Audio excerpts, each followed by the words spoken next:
Okay, well, thank you. Good evening, everybody. Welcome to this meeting of the Surbiton Neighbourhood Committee at Glenmore House. A particularly warm welcome to those members of the public with us tonight. I'm Councillor Tom Reeve. I'm chairing this meeting. In the event of an emergency and the sounding of an alarm, the emergency evacuation procedure is to leave the hall by the fire exit, the one behind you, and congregate in the car park. Anyone requiring assistance should remain in their seats and you'll be assisted from the building. Anybody who wishes to follow the agenda from their tablet or smartphone can do so by going to the Council's website and following the links to Your Council and Council meeting calendar. This meeting is being filmed for live broadcast on the Council's YouTube channel, and an archived version will be available to view after the meeting finishes. The broadcast will be suspended during any adjournments in proceedings and if the committee resolves to consider information as exempt business. Members are reminded that microphones must be switched on and spoken into clearly for the broadcast. And please, can everyone present also ensure their mobile phones are switched off or in silent mode. So I'll start by inviting members to introduce themselves. And I think I'll start with straight across from me, please. Thank you. Hi, I'm Mariana Gonçalves at Tolworth Ward. Yeah, Councillor Tete Allen, Tolworth Ward.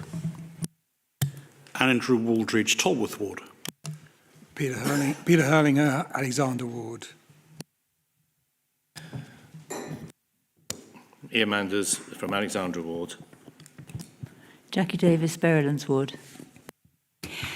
Anita Sharper, Berrylands Ward.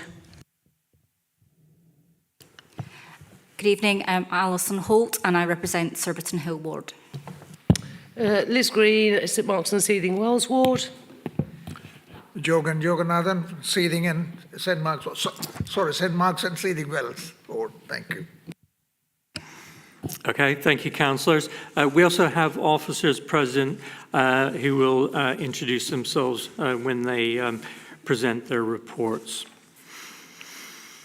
So before the transaction of business tonight, please note that I've decided to change the order of the agenda items slightly tonight. The planning applications, currently item 9 on the agenda, will be considered after agenda item 11, which is the Browns Road area permit parking area review. So to begin with, we have a period of no more than 30 minutes for questions on matters relevant to the committee. And we like to encourage questions to be submitted in advance so that officers have an opportunity to answer them, although that's not absolutely necessary. Do we have anyone registered to ask questions?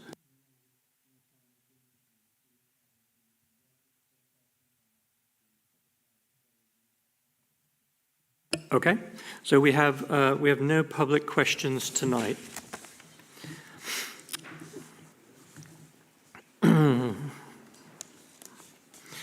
So, bear with me a second.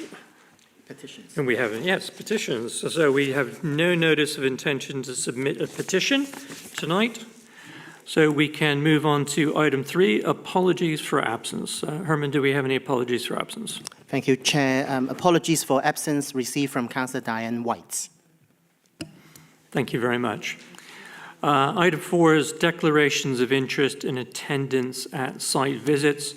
Members are asked to declare any disclosable pecuniary interests or other registrable or non-registrable interests relevant to items on this agenda, and any site visits undertaken in a personal capacity to any of the sites of the applications on this, or application on this agenda. So do any members have declarations of interest? Councillor Hurlinger. On planning application that's before us, 24-02181, I'm a member of the synagogue which is next door to the Uxbridge Court, so I have a personal interest and I'll be withdrawing from the meeting. Okay, thank you, Councillor. Do we have any other? Councillor Green. No, it's just to ask you, because we went on a site visit to the planning application, are we all declaring, with the officer present, declaring that as well? We should be. Yeah. Yes, we should be. Right. And Okay, in which Okay, case, right. can I declare I went on a site visit for the Yeah. planning application with the planning officers present? I was there as well. In our vote, yeah, thank you. Yes. Aye. Okay, Councillor Davis, thank you very much. And yes, I was as well. So thank you very much for that.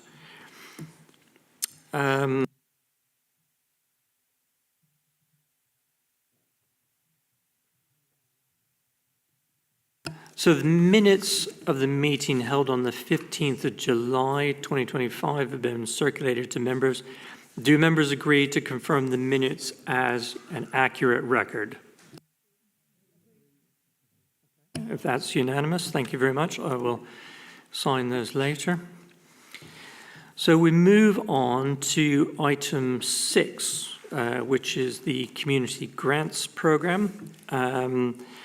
Members of the committee and meeting participants may refer to Appendix A of the agenda pack. And tonight we're going to consider an application for neighbourhood community grant and a councillor ward funding allocation. So I'll hand over to James Keach. Thank you, Chair. As you've summarised, the committee have been asked to consider awards as part of its community grants programme, and a report for that purpose has been appended to the agenda as Appendix A. The first of those is an application for a £3,000 neighbourhood community grant from Namaste, Kingston. I was expecting Madhur Himani to join us to present the application, but I don't see her at the moment, and I haven't received her apologies. So with your permission, Chair, I'll start with the second application in case she's running behind. So the second of those applications is a request for council award funding, £6,346 for the provision of 2 Christmas trees this year, one in Surbiton at the roundabout and a second in Tolworth at the junction of Princess Avenue and Yule Road.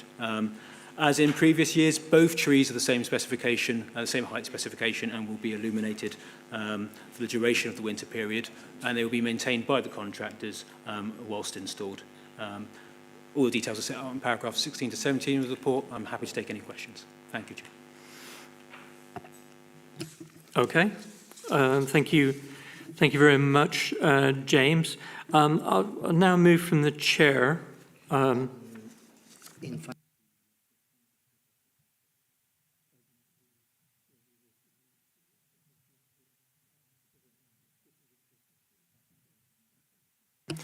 So I'll now move from the chair the following recommendation: the allocation of £6,346 of councillor ward funding to provide 2 Christmas trees this year, one in Surbiton and a second in Tolworth, as set out in paragraphs 16 to 17 of the report, be approved. Do I have a seconder? I saw Councillor Schapper first, but thank you very much. Would members of the committee who wish to speak please raise a hand? Does anybody wish to speak on this item? Councillor Holt.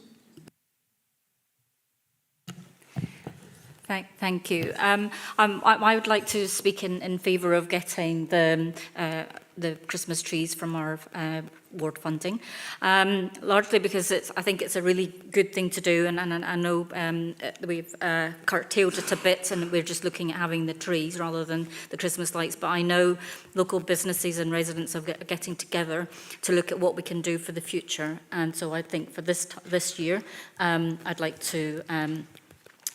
us to go ahead with the Christmas trees, and for the future to see what that group comes up with.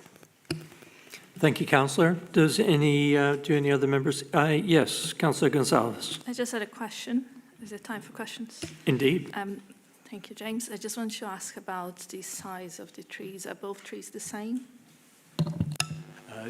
Thank you, Chair. Yes, that's correct. Both will be between 20 and 25 foot. Thank you. Thank you, Councillor.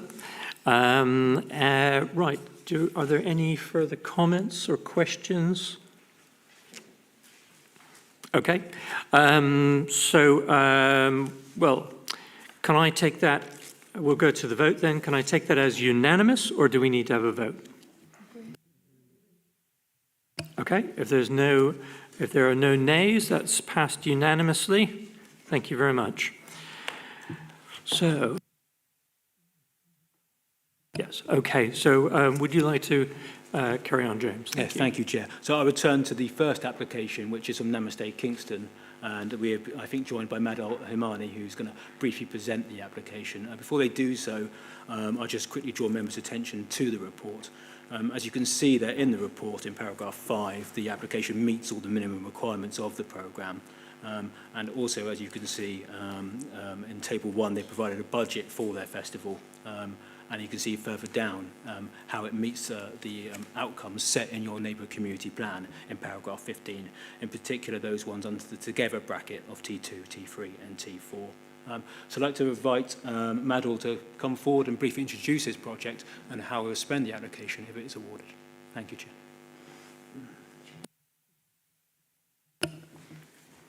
Thank you. Welcome to Surbiton Neighbourhood Committee.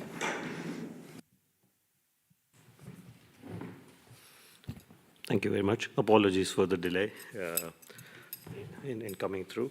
No, thank you very much for the honourable members for considering our request for the grant.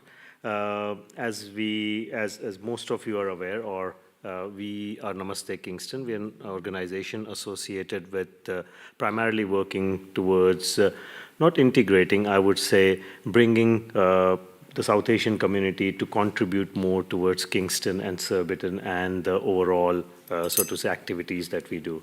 So, as I say it, sorry, I'm a bit of a talker, so please shut me up if you, if my time is up. But I'll try to keep it brief.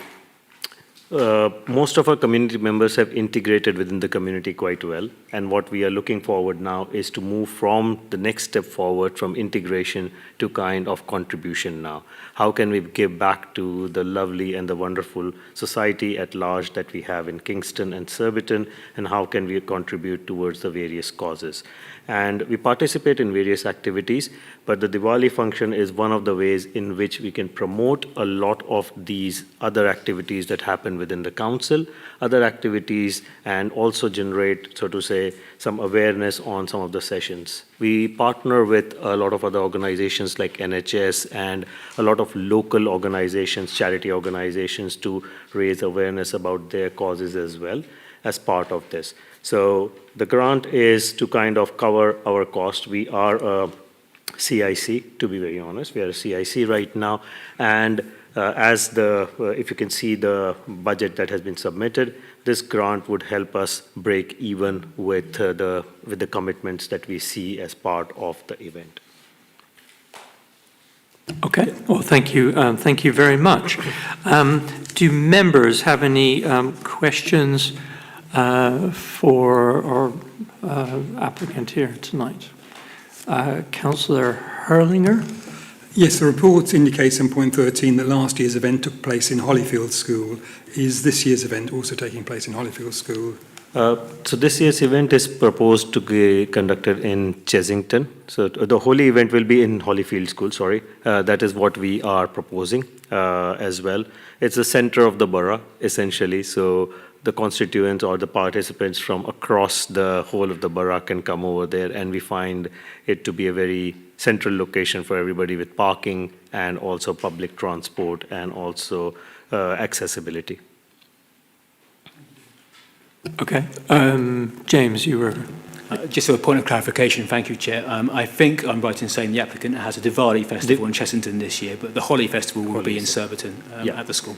Okay, and the application we're considering is for Holi Fest? Yes, okay. It's for Holi in the Holyfield. Thank you very much. Do any other members have any questions for the applicant? Yes, Councillor Green. Thanks, and forgive me if I've missed it in the report. How many attended last year? I know I was there, it was brilliant. But how many people attended? So, excluding you, it was close to about 1,000. But yeah, including you, just tipped us over 1,000. Just for clarity, I attended as the mayor last year. So it was in the region of about 1,000 people. Yes. Sounds good. Do we have any other questions for the applicant? Okay. Thank you. Thank you very much for answering our questions. If you'd like to go back to your seat.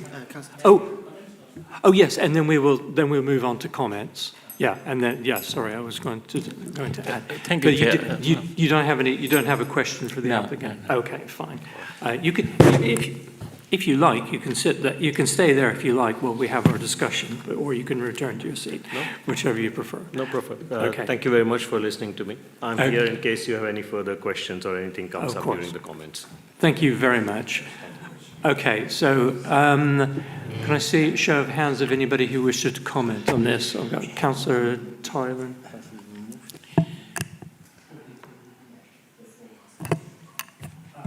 Okay. I'm reminded by the Democratic Services Officer I need to move the motion before we have our discussion. So I'll now move from the chair the following recommendation. The application for a £3,000 neighbourhood community grant from Namaste Kingston, as set out in paragraph 15 of the report, be approved. So do I have a seconder? Councillor Yoganathan. You're most welcome. Right.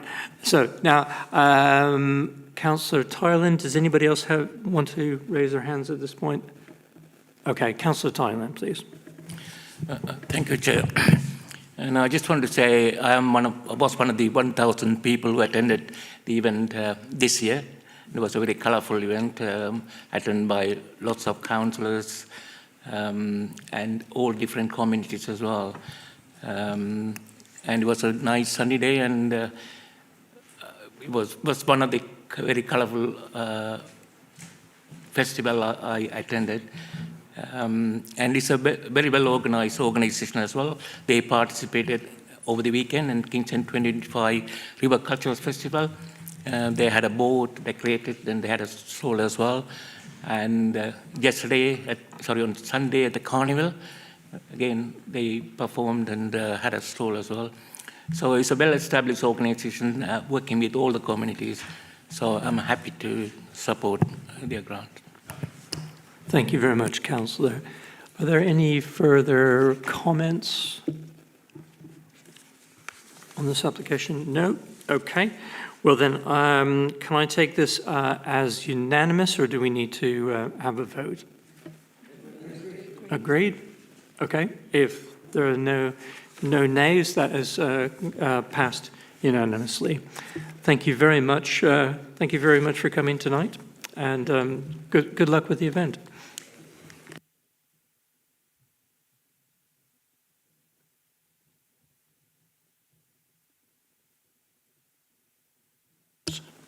So now move on to item 7, which is an update on seething wells. And we have Tim Naylor here tonight.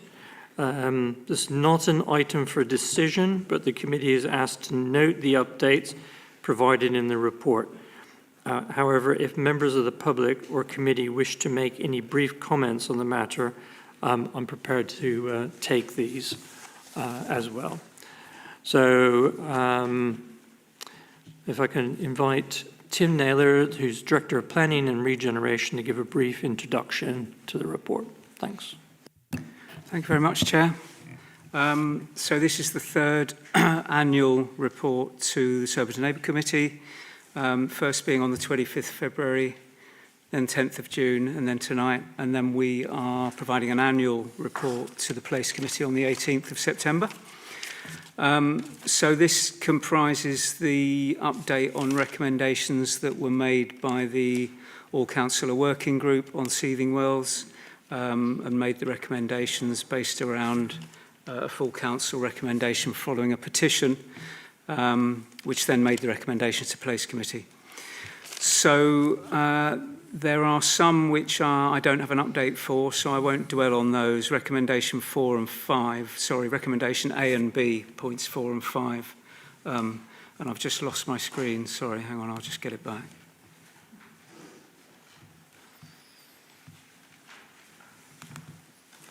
So recommendations A and B are as was on the 10th of June. There is an update on recommendation C. If you just bear with me.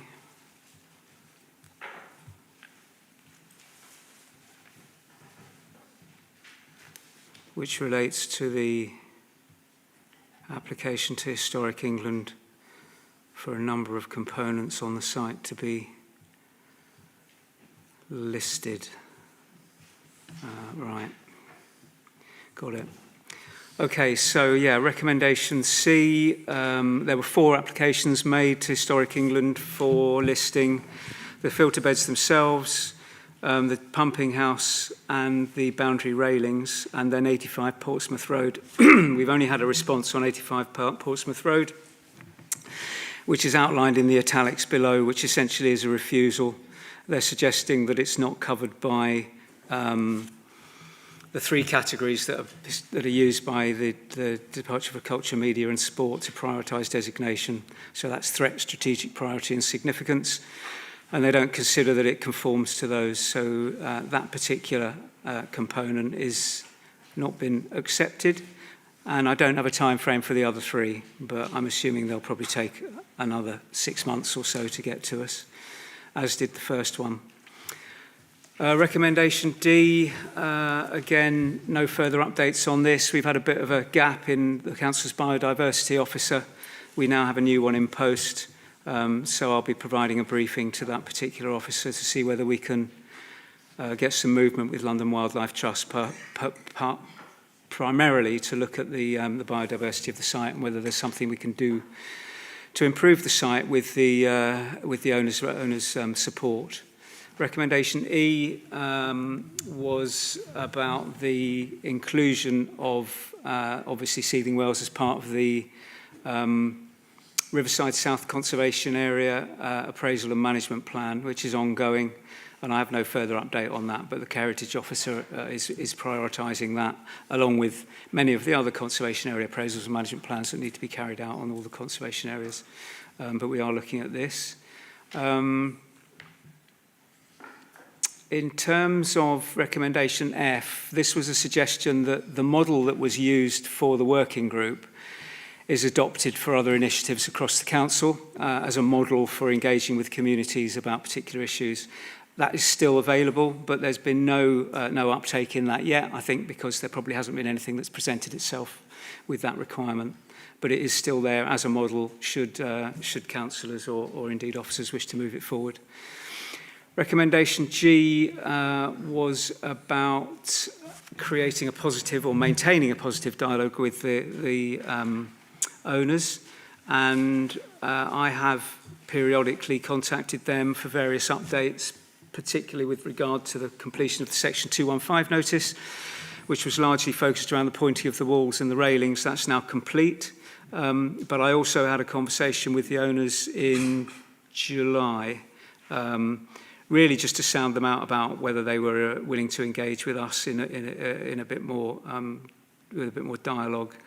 And essentially they are, if we're willing to have a constructive dialogue, and would be supportive of some proposals on the site, but not if councillors aren't supportive. And I have actually been contacted by other parties that are interested in pursuing options on the site as well. But obviously, I don't know whether those are in concert with the owners themselves. So I've just been contacted by a few random people. Recommendation H, I think largely updated, was to provide the 3 updates a year and then the recommendations to Place Committee annually. So those are ongoing. As I say, this is the final one this year. There'll be another one early next year, and then reporting to Place Committee this September on the 18th. And then finally, the River Thames scheme, which is the flood alleviation scheme upstream, which is being brought forward as part of a National Strategic Infrastructure Project, which is a development consent order process, so the Secretary of State gets to make the decision. That's flood alleviation upstream. It doesn't significantly affect Kingston, but we do benefit from some flood relief, but not significantly. And there are works down on the Teddington Weir as well to support that. There was a suggestion that that development consent order is considered whether it could put forward a compulsory purchase of this site. And Surrey County Council and Environment Agency say that because this site is not necessary effectively to bring their project forward, it's not in the public interest to look at that with regard to a compulsory purchase order. So they've pretty much dismissed that. But they have come back to me and said that they're expecting to provide an update for councillors sometime in the autumn, so I've got to get back to them and find a date for that, but they will provide you with an update. They did at one point produce a monthly bulletin, but they don't seem to be doing that anymore. The website's fairly full if anyone does want an update, so it just gives you an update as to where they are. They've not started construction yet, but they are moving forward with the examination process on the way to an approval before they move forward. So broadly, that's the update on all the recommendations. Happy to take questions on any of that. Okay, thank you very much, Tim. We don't have any members of the public registered to make any comments. So we'll move on to debate, discussion. The committee is not required to pass a resolution for this agenda item, but would any members of the committee wish to speak? Please raise your hand. Councillor Green. Thank you, and thank you, Tim. I do think that actually the methodology we used to work with the community was really good. So could I ask informally that you share it a little bit more, because I know you know it inside out because you were heavily involved, but maybe some of the other assistant directors, executive directors, whatever title, are less aware of it, just so that it's there as a mechanism. That would be great, thank you. I think the only one I really wanted to comment on was recommendation G, ongoing dialogue with the landowners. I think I can speak for everybody when I say it's disappointing that they don't wish to speak to us, because you don't know what you might agree on it unless you try. So I think that's really disappointing that we can't, they want us to say we're supportive of whatever they want before we start that dialogue, or we have any of that dialogue. So I think that's really disappointing. Other thing actually is C, which is the 4 listing applications. I think that, correct me if I'm wrong, but I think 85 Portsmouth Road is the Chelsea coal store, is it? It's the one in Seething Wells Halls of Residence side of the road, not in the filter beds part. Correct. Which I think is the one that the university has recently done up and I've been to visit. They've done an excellent job at restoring the building, and it's now used as a sort of common room area for the students living in the halls of residence there. But I know that our, what's their title? The one that looks after heritage for the council, the Heritage and Conservation Officer, something like that. Yeah, they were really happy with the job that they'd done on that. So I'm not surprised that isn't qualifying for listing, because there is no threat. So I think that's not a surprise. If we can casually, I don't know if pushing DCMS gets you better or worse results. So I'm going to leave that in your hands and say, if you think pushing would be a positive, please do, to get an answer. If you think that would actually annoy them and therefore make it more negative, please don't. If you see what I mean. But thank you so much for the update and the work that you personally have done on this project. Thank you, Councillor. Councillor Shopper. Thanks, Chair. I think, Liz, you kind of covered all my points, and then it was just a sort of an observation to say, over the years we've been trying to have that dialogue with the developers. What's disappointing is there's just no meeting in the middle, is there? It's like, as Liz was saying, that they seem to have just demonstrated a zero interest in any form of biodiversity interest, even a starting point, that it's you know, I would hazard a guess and say, you know, I would personally see it as a total commercial failure from their point of view, but also from a community failure, that you can't actually, as a developer, sort of have a mindset. Oh, I think my mic has just gone, but it's okay, still going. You know, as a mindset to try and work with local authorities and so on, it's just staggering that, you know, when we make so many positive inroads into that, you know, elsewhere in the borough, that, you know, they're not prepared to work with us. So I'd be interested to know in the future how they envisage that relationship of us meeting them, you know, and what they consider to be us, you know, being supportive of their ideas and vision, but actually, you know, how we don't want that, you know, imposed on us, and you know, and particularly with our, you know, aspirations in our local plan and so on, it just makes it even a stronger, you know, urgency to try and work with developers in the future. But I just, as I say, I echo what Councillor Green was saying about the disappointment of their attitude. But let's see what we can do. You never know. The door hasn't been closed. You know, keep the door open, but certainly try and see with the biodiversity perspective where we can go with it. But we can only try. Thanks, Chair. Thank you, Councillor. Councillor Davey, and then Councillor Yoganathan. Davis. Yep. Yeah, I'm not that one. Back to the pump house. I'm going to say again, I still feel quite sore that I was persuaded to turn down the application to develop it on the grounds that we could serve a section 215, to ask them, on the grounds that we could ask them to smarten it up.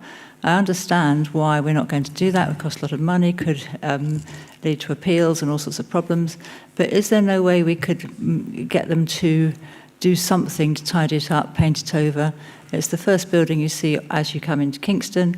It seems to be being used as an informal dumping ground as well now, so it's an appalling state, but surely they could just be asked just to do something to make it look a little bit better in the meantime. Thank you, Chair. Yes, I will go back to them. If you don't ask, you don't get. It's not something I've discussed particularly in any detail with them, but yeah, I'll go back to them, ask them, and see whether they can carry out some improvement works. Thank you. Councillor Yoganathan? Yeah, thank you, Tim. You know, I think thank you very much indeed for working with us.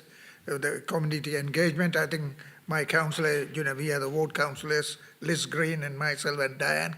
We've been working on it in excess of 23 years. We know what we have done and we know what the site is. We know everything. Having said that one, I know you are doing an excellent job. It's a beautiful report. Only thing is, if we can, please, you see most of them said, you know, the July 2025, you met with the owners, yeah? And also there is a autumn, you know, you are going to meet as well, Tim. If you can let us know what's going on, we will be very happy. We are looking at that site in a very close basis, as always, on the same old issues. And I'm sure you are doing the same. And if you can bring us all into line and keep us informed, that would be grateful. And thank you for the report and thank you for your summary. Thank you, Tim. Thank you, Councillor. Councillor Conn, did you have a comment? Thank you, Chair. No, I just wanted to say that I don't have any interest to declare.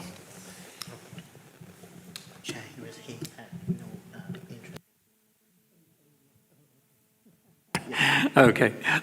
Sorry, apologies. Thank you, Councillor. Right. Are there any further comments on this item? Okay. Thank you very much. Thank you, Tim, for continuing to work on this for us. And I'll just reiterate my offer as chair of the neighbourhood to meet with the site owners, and if you could convey that to them again, I'd be grateful for that. And with that, that brings this item to a close. Thank you very much.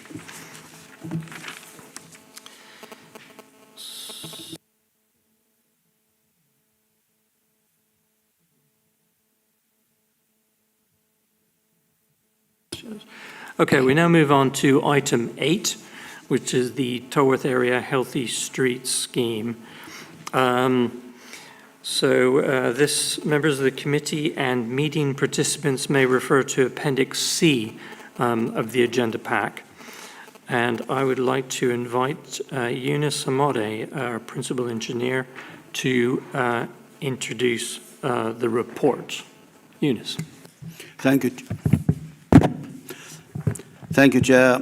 Further to the feedback received from TfL officers regarding their reviews on the band left turn from the A3 into Fulwards Way North, this report outlined the background of the Tolworth project and its progress over the years, together with the answers from TfL to the question raised by residents and members.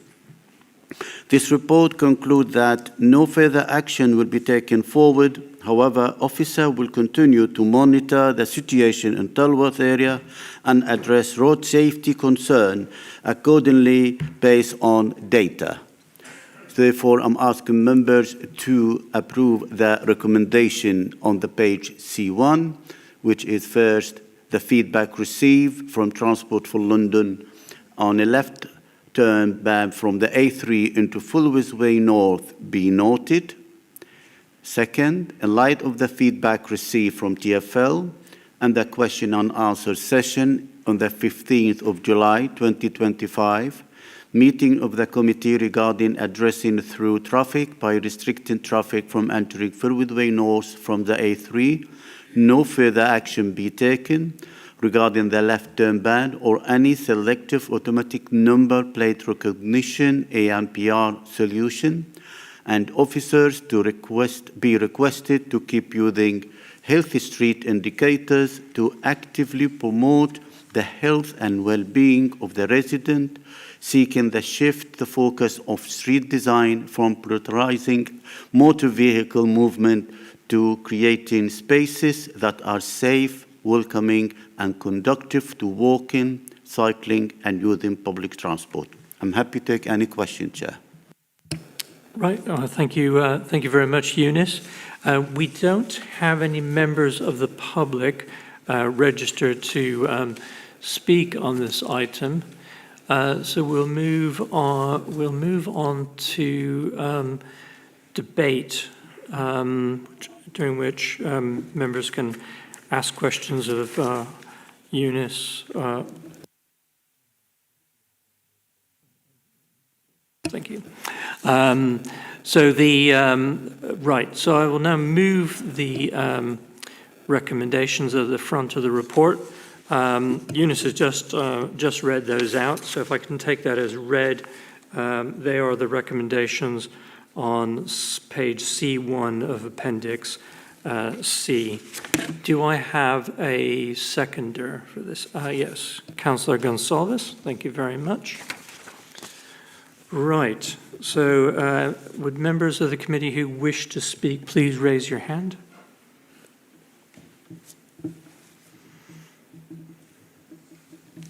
I see one. Anybody, any other speakers? No? Yes, Councillor Davis. I think it's probably a question more for the Tolworth councillors, really.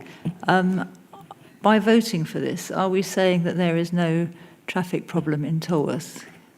Because we've tried our best to, in the past, to do something to stop through traffic and failed.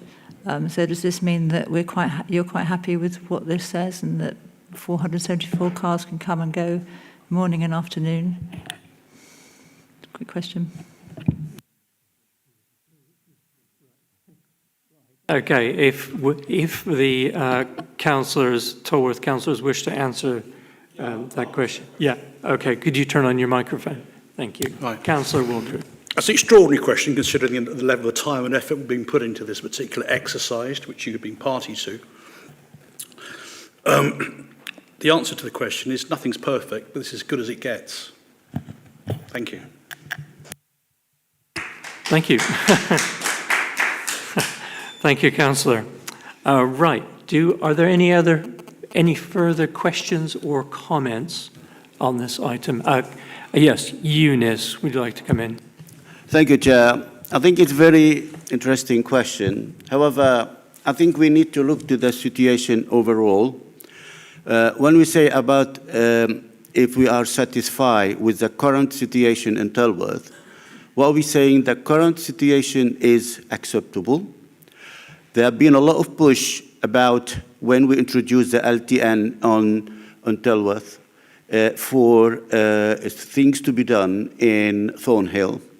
So we tried everything, and we tried everything we can in order to address the concern of residents, not the issue of traffic in the area. I think we need to distinguish between if there is a traffic problem or we're trying to address the concern of our resident.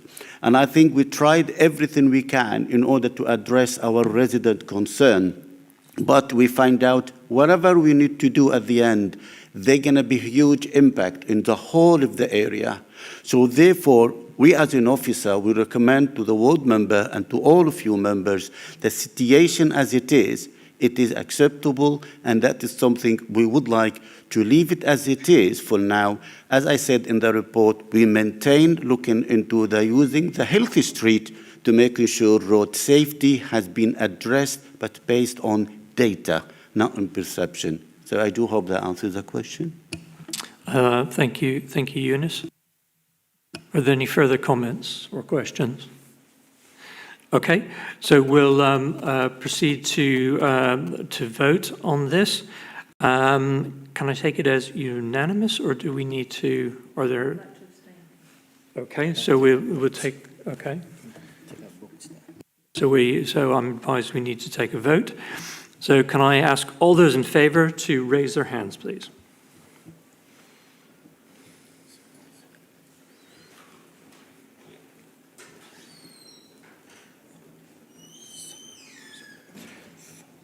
Yes? Yes. Those against? 0. Any abstentions? I see one abstention. Thank you. Okay. 10 against and 1 abstain because Councillor Manders. Right, okay, thank you very much. Okay, right. So that's 10 in favour, none against, and 1 abstention. So that's agreed. Thank you very much. And we can move on to the next item, which is the introduction of traffic management measures on Surbiton Hill Road. Oh, I should just add, this is the results of local consultation, and members of the committee and meeting participants may refer to Appendix E of the agenda pack. So I'd like to invite Eunice Samadi again to introduce this report. Thank you. Thank you, Chair. This report detailed the result of the local consultation regarding the proposed traffic management measures on Surbiton Hill Road. It also outlined the details of the scheme, which claimed to address ongoing concern from residents and members about the speeding in this area. While I acknowledge the low response rate to the consultation, however, we believe that managing speed along this section of Surbiton Hill Road is so essential, therefore it needs to be addressed. I'm seeking members' approval for the scheme as presented in Annex 1 for implementation. I'm asking members to approve the recommendation, which is as it stands in E1, the result of the consultation as set out in paragraph 1 to 9 of the report be noted. In light of the consultation result analysis, the implementation of the proposed traffic island and speed cushions at Surbiton Hill Road as set out in Annex 1 of the report, subject to notices for the road humps be approved and the resident be informed of the committee decision. Happy to take any questions, Chair. Okay, well, thank you. Thank you very much for that introduction, Eunice. We have one member of the public who's registered to comment on this item. So could I invite Pete Coles to come forward? Yes. Okay, Thank you very much for coming and speaking to us tonight. You'll have 3 minutes, no more than 3 minutes to speak, and Herman will let you know when there's 30 seconds left. Perfect. Hello, and thank you very much for the opportunity to speak. My name is Pete. I've lived on Surbiton Hill Road for 5 years now. So as you can imagine, in that time, we've seen a lot of speeding traffic, and we've also had quite a bit of time to do some research into kind of possible traffic calming measures. And first of all, it's great that the council is looking to slow traffic, and we're absolutely on board with the traffic islands. They'll make drivers think, they'll make them slow down. That's a great move. As we said in our response to the consultation, based on the research we've done, we are strongly opposed to speed cushions. So on paper, they might seem like a simple solution. The reality is more complex. So some of the worst offenders, some of the most dangerous ones in the road are HGVs and buses. Speed cushions are not designed to address those. Also, speed cushions are associated with noise, with disruption, with vibration. So independent studies, including a Department for Transport commissioned one, show that speed cushions can create noticeable vibration. The study says, and this is a direct quote, the research highlights the need to carefully consider the sighting to avoid causing vibrational nuisance. Similarly, the trafficchoices.co.uk website says speed cushions, quote unquote, could create noise and disruption which is heard and felt in residences nearby. And that's the crucial point. I think when planners are asked to do their work, they're often asked to look at kind of what's an acceptable level of nuisance. But for the people who live in the road, any level of disruption, any level of disturbed sleep is unacceptable. And when it comes to Surbiton Hill Road, it's an especially exposed place. So most of the houses, such as mine, sit very, very close to the road within a couple of metres.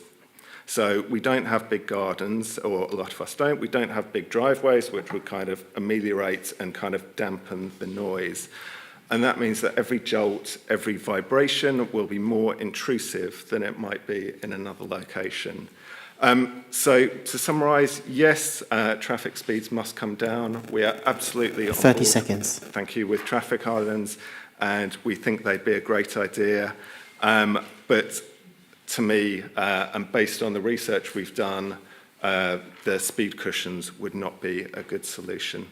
Thank you all very much for your time. Okay, well, thank you very much, Mr. Coles. Eunice, did you have any comments on what we've just heard? Thank you, Chair. I think it's very important to understand, yes, whatever we introduce, it has a pros and cons. So introducing speed cushions in this location is important first, and we believe it will not have the impact what we just heard. The reason when it's been designed, it's designed in a way for the buses and the SGV to be able to go over them without going over the speed cushion itself. So if you, I don't know, you have a plan with you in front of you. If you look at it, you can see these cushions, the car, all the SGV, they will be driving and taking these between the axle of their vehicle. So therefore, otherwise, we go for road humps. We didn't go for road humps because road humps will have an implication on buses, it will have implication on SGV and an ambulance, so and emergency services. So therefore, we went with that type of design in order to address and eliminate. I'm not gonna say there is no noise, there is no, I'm not saying I can't accept. The vibration, it is something debatable, because we say as long as we construct it according to the regulation in terms of width and height should not cause the vibration. So therefore, some residents accept, some residents don't. So from our perspective as a designers, we feel as long as we build it accordingly, we feel it is okay. It will not cause the vibration all impact has been outlined. But like I said, this section of Surbiton Hill Road is very difficult to come up with any scheme to address it because it is a main link. It's main link for emergency services. It's main link for SGV. It's main link for buses. So when we consult the buses, because we did send our email to the buses seeking their review, they said as long as you build it according to the standard, because they have their own standard, that means we are okay with it because they don't want to struggle when they are going over it. So therefore, as long as we build it according to this regulation, they are happy with the design, what we submit to them. So therefore, it has been designed according to this standard in order to meet the need of the emergency and the buses. I'm happy to take any question, Chair. Okay, thank you. Thank you very much, Eunice. So we'll now move on to members' debate. And I'll move from the chair of the recommendations at the front of the report on page E1. So just to reiterate, we're asked to resolve that the results of the consultation as set out in paragraphs 1 to 9 of the report be noted. In light of the consultation results analysis, the implementation of the proposed traffic islands and speed cushions at Surbiton Hill Road is set out in Annex 1 of the report, subject to notices for the road humps be approved and that residents be informed of the committee's decision. Do I have a seconder, please? Councillor Khan. Thank you. Thank you for seconding that. So just a reminder, members can ask questions of the officer or make comments at this time. So could I have a show of hands of anybody who'd like to speak? So Councillor Herlinger.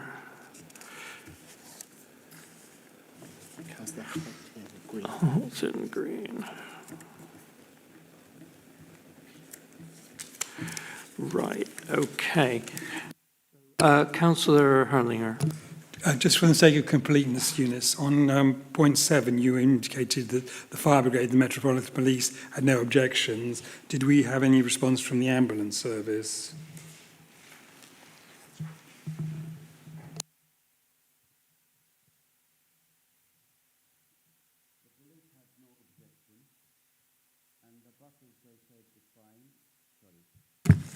Okay. The police have no objection, and the fire brigade and the buses, they are okay as long as we design them according to the regulation, which allow them to go over them without struggling with the island, with the cushion itself. That's in the report. Ambulance. The ambulance, yeah. Yes. The ambulance come back. I haven't seen the ambulance response. I can't say at this moment because I haven't done the response myself. It's my colleague. But as far as I'm aware, he said the police and the fire brigade and the buses did respond, yes. But the ambulance, I'm not sure we receive anything from them because they don't usually respond. Okay, thank you, Councillor. Councillor Davies. Yeah, I kind of want to reiterate the residents' point about speed humps won't slow down buses and HGVs, they can just go straight over them. What about 4x4s and these huge, great truck things that are supposed to be coming fairly soon? Surely they'll be immune from speed humps as well, immune to them rather.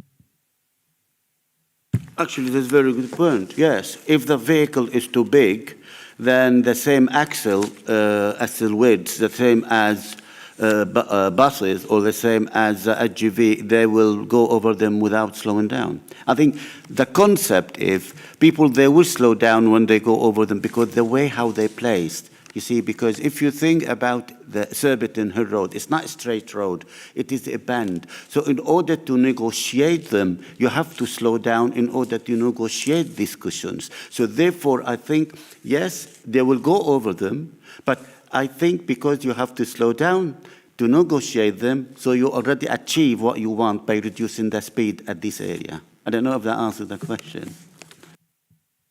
I take your point, but surely you're kind of saying that the bend in the road is what slows people down. So surely there's another alternative, which could be some kind of chicanery or something, or chicanes, not chicanery, sorry.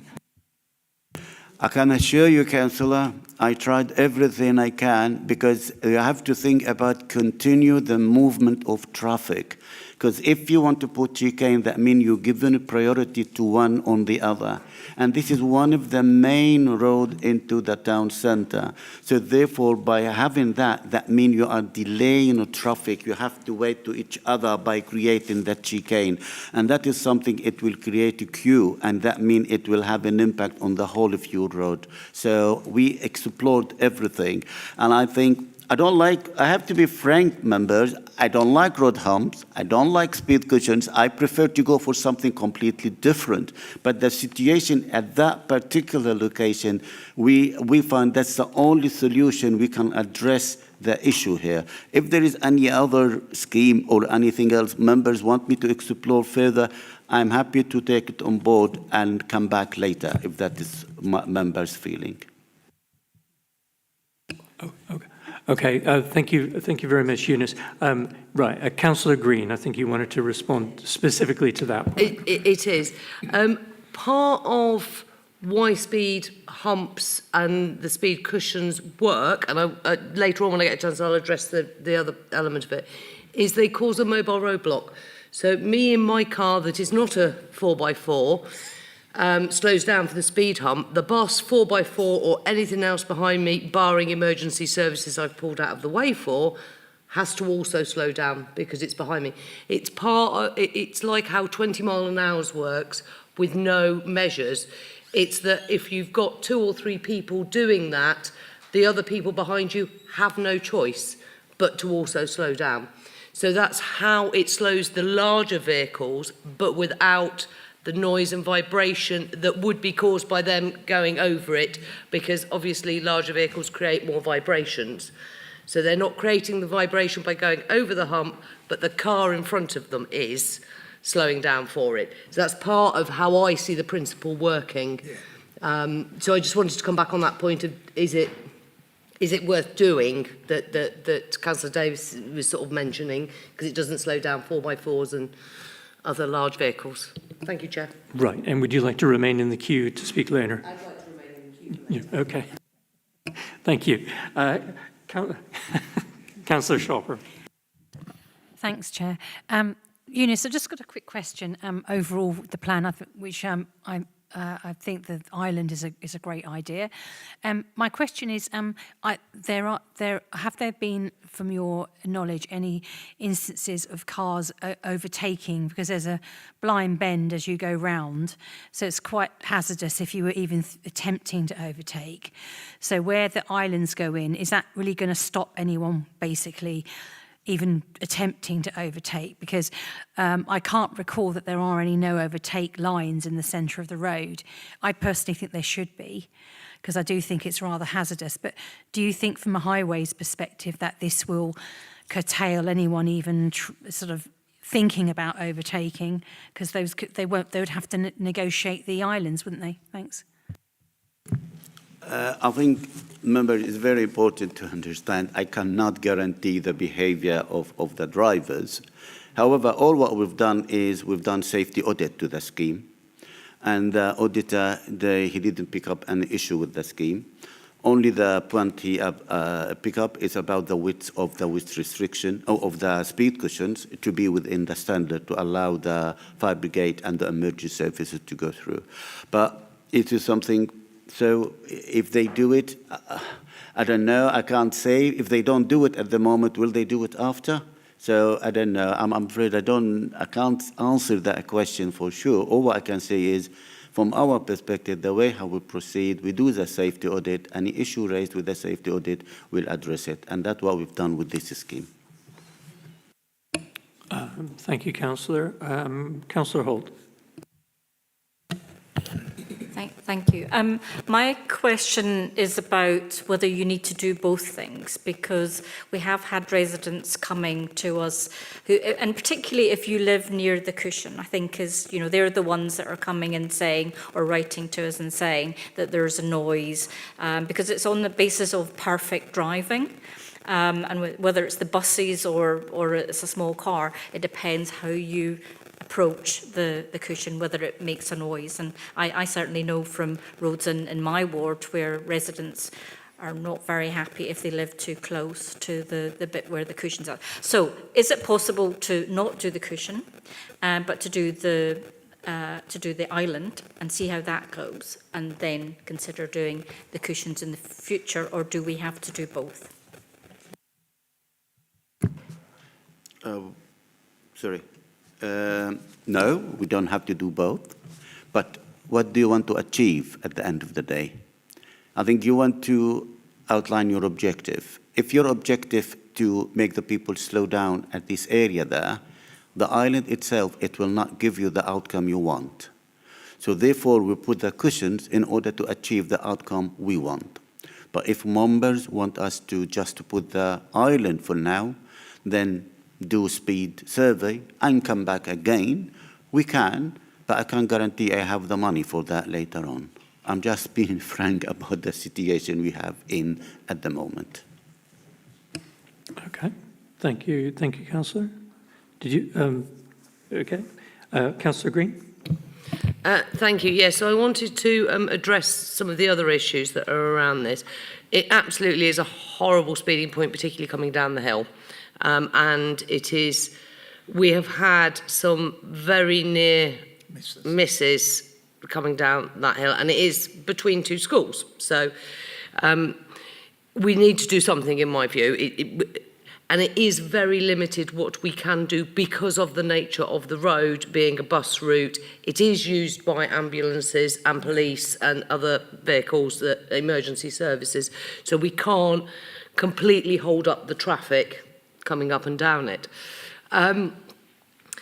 I think the whole vibration and noise is very interesting. So while others have been speaking, I've just been Googling it as well.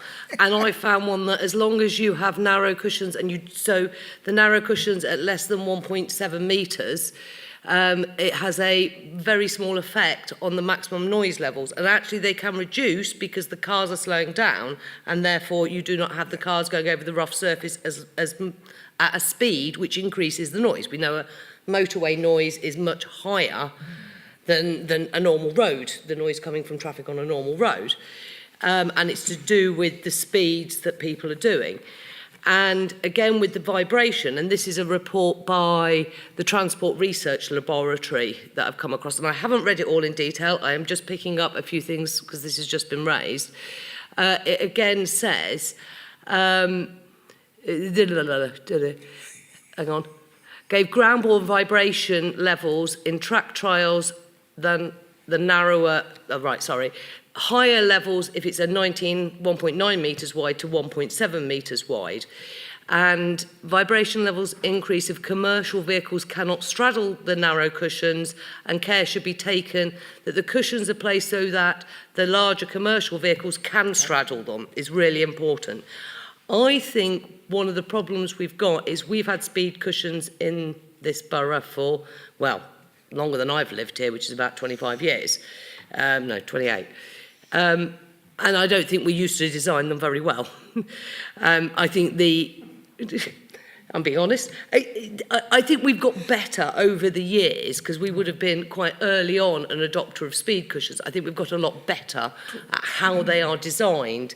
I am sure Eunice can give me chapter and verse, if we wanted to, on the design of speed cushions and how it's altered over the last 30 years.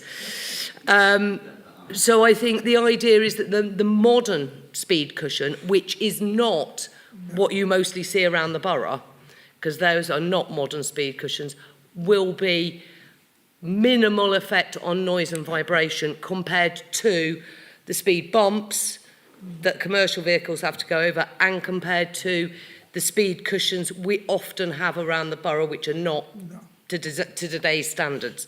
So I think that's very long-winded. I'm trying to explain to you, and very happy to talk in more detail, although Eunice will know more about speed cushions than I do. I think the speeding on that road is such that I want to do as much as we possibly can on it. It's not a safe road. I don't think the tables by themselves will do enough. I'm not 100% convinced this is enough, and I think we may want to come back and do more things, whatever they are, that we can do. But I would not support just doing the tables at the moment. I think we need the speed cushions in there as well, because it's only 2 sets of speed cushions and 2 tables. It's not an excessive amount. It will slow. Yeah, you'll still get the mad boy racers that are paying no attention whatsoever and coming down there at 50 miles an hour. Of course you will. You get them on every road regardless. But it will reduce that.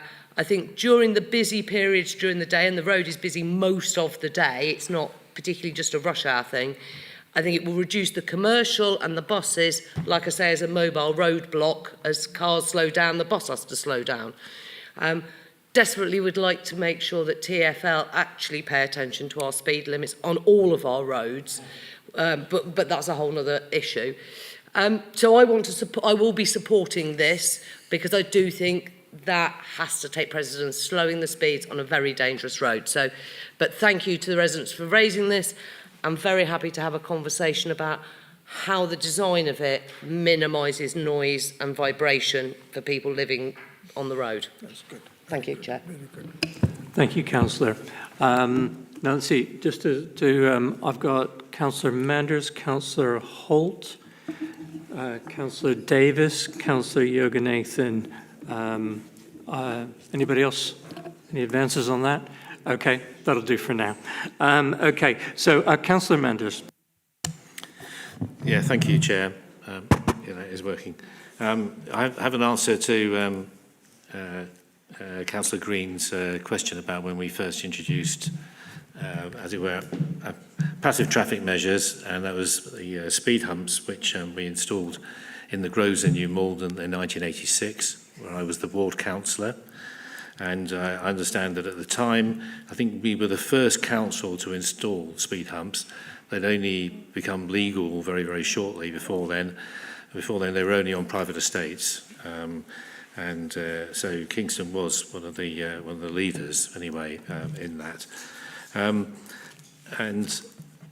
I think coming back to this subject of Surbiton Hill Road, I mean, despite my experience, which is now a very long time as local councillor, I'm always wary of giving advice to professional traffic engineers. In the end, it's their job to come up with proposals rather than ours. This is a difficult road. It's a very unusual road in the borough, because there's housing when you're going down the hill. There's housing which is well set back from the road, so it's kind of fairly invisible. You know, there's a tree line there against the road, and then the housing on the other side, the access to those is in another road. So you only get the back fencing of it. So for any driver, it kind of looks like there's nobody there, if you see what I mean, except when the children come out of the schools. I'm a little bit concerned about the speed cushions, because the wider vehicles can basically just drive straight over them. And I don't know whether they are a deterrent effect to vehicles. And it does seem odd, as it were, that we put off the little old lady in her Toyota. I'm trying to remember what the name of the small Toyota is now at the moment. Thank you. And Yaris, who would be going anyway at the speed limit, and but a bloke in a white van or in an SUV can just go straight over them at full speed. So I think there is an issue about the speed humps, unless someone can give me evidence that they are a deterrent even to vehicles which aren't actually directly affected by them. I wonder whether it's worthwhile trying all the other things, including speed camera, if we think there's persistent speeding down there. Is that worthwhile? A flashing warning, slow, it's already there, is it? I'm afraid this is a road which I tend to go up and not down, because I tend to go into Kingston a different route. So you'll have to bear with me on that. Well, on the basis then we have tried everything else, then obviously then we need to try speed cushions. But well, hopefully they'll work anyway, but I do feel that we will be back here in a year's time and trying to think of something else. Okay. Thank you, Councillor. Councillor Holt again. Yeah, I was just going to, because I just do feel that this is more of an arterial road, and I'm not sure about the, that's what my question is about, whether we should be putting the humps on arterial roads, which I think this is, and whether there were other, I know there is a monitor there, but I don't know whether we could do, something else like that to the speed camera. But I personally, even going down, and I'm also, the other reason I probably am a little bit reticent about it is I cycle down there, and I'm not very sure that I want there to be humps on that road. So that's so my question is there something else? I know we've got a smiley face there, but is it in the right place? That is my question, and do we have anything else to do? Because I do have some reservations about the cushion. Thank you, Councillor. Yes, Eunice. Thank you, Chair. I think members and our resident, the way how we implement the speed cushion in these days is completely different how we do it previously. And the height of the speed cushion is now 75 mil. Previously used to be 100 mil. So now even these speed cushions you're referring to, I introduced some of them in Kings Road in Kingston, North Kingston, and in New Road, and it is a straight road, and the resident complaining they are not slowing the traffic as much as we want them to do. Because the speed cushions now, the design, how it has been designed, it's in a way, it's not as harsh as they used to be before. So I think I want you to bear in mind that these cushions, it's not going to deter the speed to the point we want them to be. But at least it is something there. We are trying to address concerns raised by our residents, our members. So we explored putting, the only option I did suggest to councillors to put rumble strip. Rumble strip, no, because that is what members told me, because that is nightmare. Rumble strip, it's just you put it in the road and that cars go over it and they will move, you can feel your teeth.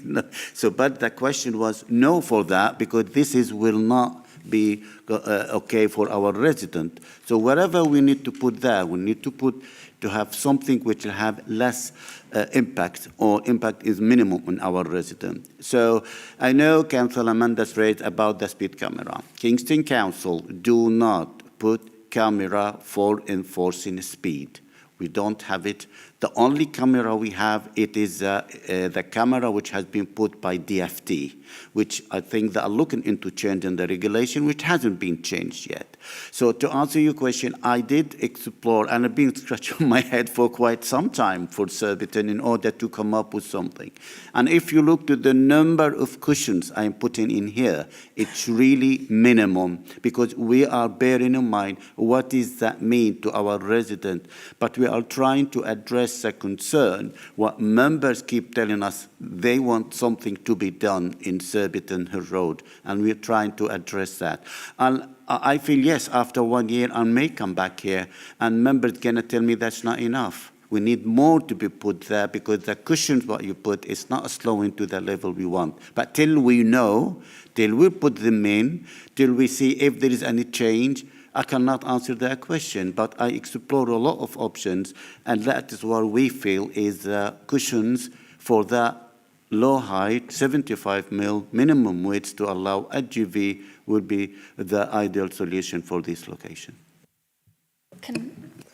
The bits, sorry, Chair, can I come back? Yes. Is whether you put cushions on an arterial road, because I do see that as the main road through up to Yule Road, so and from Yule Road. So do we put cushions on those roads?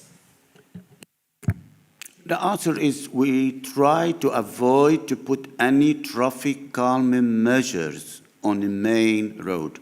But this particular section, it had been suffering from the way how the layout of that section. So therefore, it put itself in place. You have to consider the location sometime in order to make your own decision. You have to balance it. But overall, no, we don't put in Hook Road, we don't put in Penham Road, we don't, but because they are straight. But if there is such a gradient of such layout, it leaves us with that we need to put something to slow the people down. Okay, thank you, Eunice. Thank you, Councillor. Councillor Davis. I would like to propose an amendment that we don't put in speed cushions, but we just put in the island, and come back and see if it's had any effect in a year or so. You said we might run out of money, but I really think we need to take these concerns about noise. We are basically creating noise where there was no noise before, different noise. You've kind of said yourself they don't really work in New Road and Kings Road, that people still speed. And if buses, HGVs, 4x4s and super tanks, whatever they're called, these great big American things that are coming, they're not going to have any effect anyway. So I'm not quite sure why we're bothering. We're just antagonising our residents for no purpose. Okay, so we've had an amendment proposed to remove speed cushions from the plans. Do I have a second? It looks like I do. Yes, Councillor Holt. Right. Okay, so that's been seconded. So we now move on to debating. Yeah, I will come to you in a minute, Eunice. We now move on to debating the amendment, not the full motion. So if we can just focus on the amendment. And I'll start a new list for this. So, Councillor Sharper, Khan. Go ahead, Councillor Sharper. Thank you, Chair. Taking on board all the points you were saying, Eunice, and for my colleagues, I'm trying to make sense of this, and I'm not sold on the idea of the speed, what are we calling them, cushions, because actually it isn't the fact that cars may or may not slow down. It's the fact that the heavier vehicles will create a level of additional noise where there isn't noise at the moment. So my concern is, because it's an A route, it's an arterial road, it's not a B road, and I would sense common sense to this, that if we had decided as a policy to put these types of speed cushions on A roads, we would have done so already. And so the fact that we haven't done it gives me the impression that there is a reason why we haven't done it. So I would say that it's a unique road. I absolutely accept that it is a windy road. It's on a hill going up and down. But those houses are designed very uniquely, may I say. I have never seen any houses so close to pavement and the road anywhere in the borough. I could be wrong, but I would say they are very, very unique in their design, those houses, and properties that are close to cushions. The closer a speed cushion is to a house, the more likely the noise and vibration will be perceived, and that is a known fact. So looking at it factually, objectively, I cannot see the sense in putting those type of road cushions so close to those properties. If it had been on a B road, I wouldn't have had a problem with it. But because it's an arterial road, you are going to get HGVs and heavier vehicles, a higher proportion, should I say, of heavier vehicles, commercial vehicles using that road. And for that reason, I couldn't support putting the speed cushions in. Thank you, Chair. Okay. Right. Councillor Khan, please. Thank you, Chair.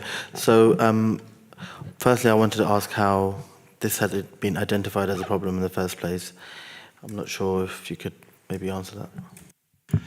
Thank you for giving me the opportunity to speak too, because I think I think it's very important because I can see things moving in different direction, and I would like just to give a bit of, input, if it can, any help. So, okay, first I can answer your question. The question has come along as a result of a speed survey. We've done a number of speed survey, and the average speed is above, because we are within 20 miles per hour. So it is above the 24 miles per hour, which is the recommended speed. I mean, anything above is not even recommended. They prefer less. But it is above that, and that is why the issue is based on data. It's based on survey has been done, and we identified that. Now, I can see members have a concern about the speed cushions. So my suggestion to members will be, if you not supporting the speed cushions, why don't we, an officer, us, explore replacing the speed cushions with refuge? Instead of putting the cushions, just put refuge, the same as the other one. So put refuge at different location. Then after that, we can introduce the scheme and see how it works. But as I haven't done all that tracking, because it is something coming up now. We're cooking it as we talk. So I haven't done any of the tracking for movement of traffic, if people turning in and out from surrounding road, for HGV, for wherever. So if members want me to agree on replacing the cushions with a refuge island, you can give the delegated power to the director, working with the chair, vice chair, and ward members in order to discuss this refuge island location if they want to do into that route. But still, I feel that's the two options. Option one, I prefer you to go with the cushion and with the island. But if you don't want the cushion at all, maybe you want to consider the second point as a way forward. Thank you. Okay, thank you, Eunice. So I just wanted to check with Councillor Davis. If you've been listening to Eunice. Does that need another amendment, or No, are we just going to delegate powers? Okay, yes. What I just wanted to ask, would you be amenable to modifying your amendment in light of that to say replacing? Right, okay, that's fine.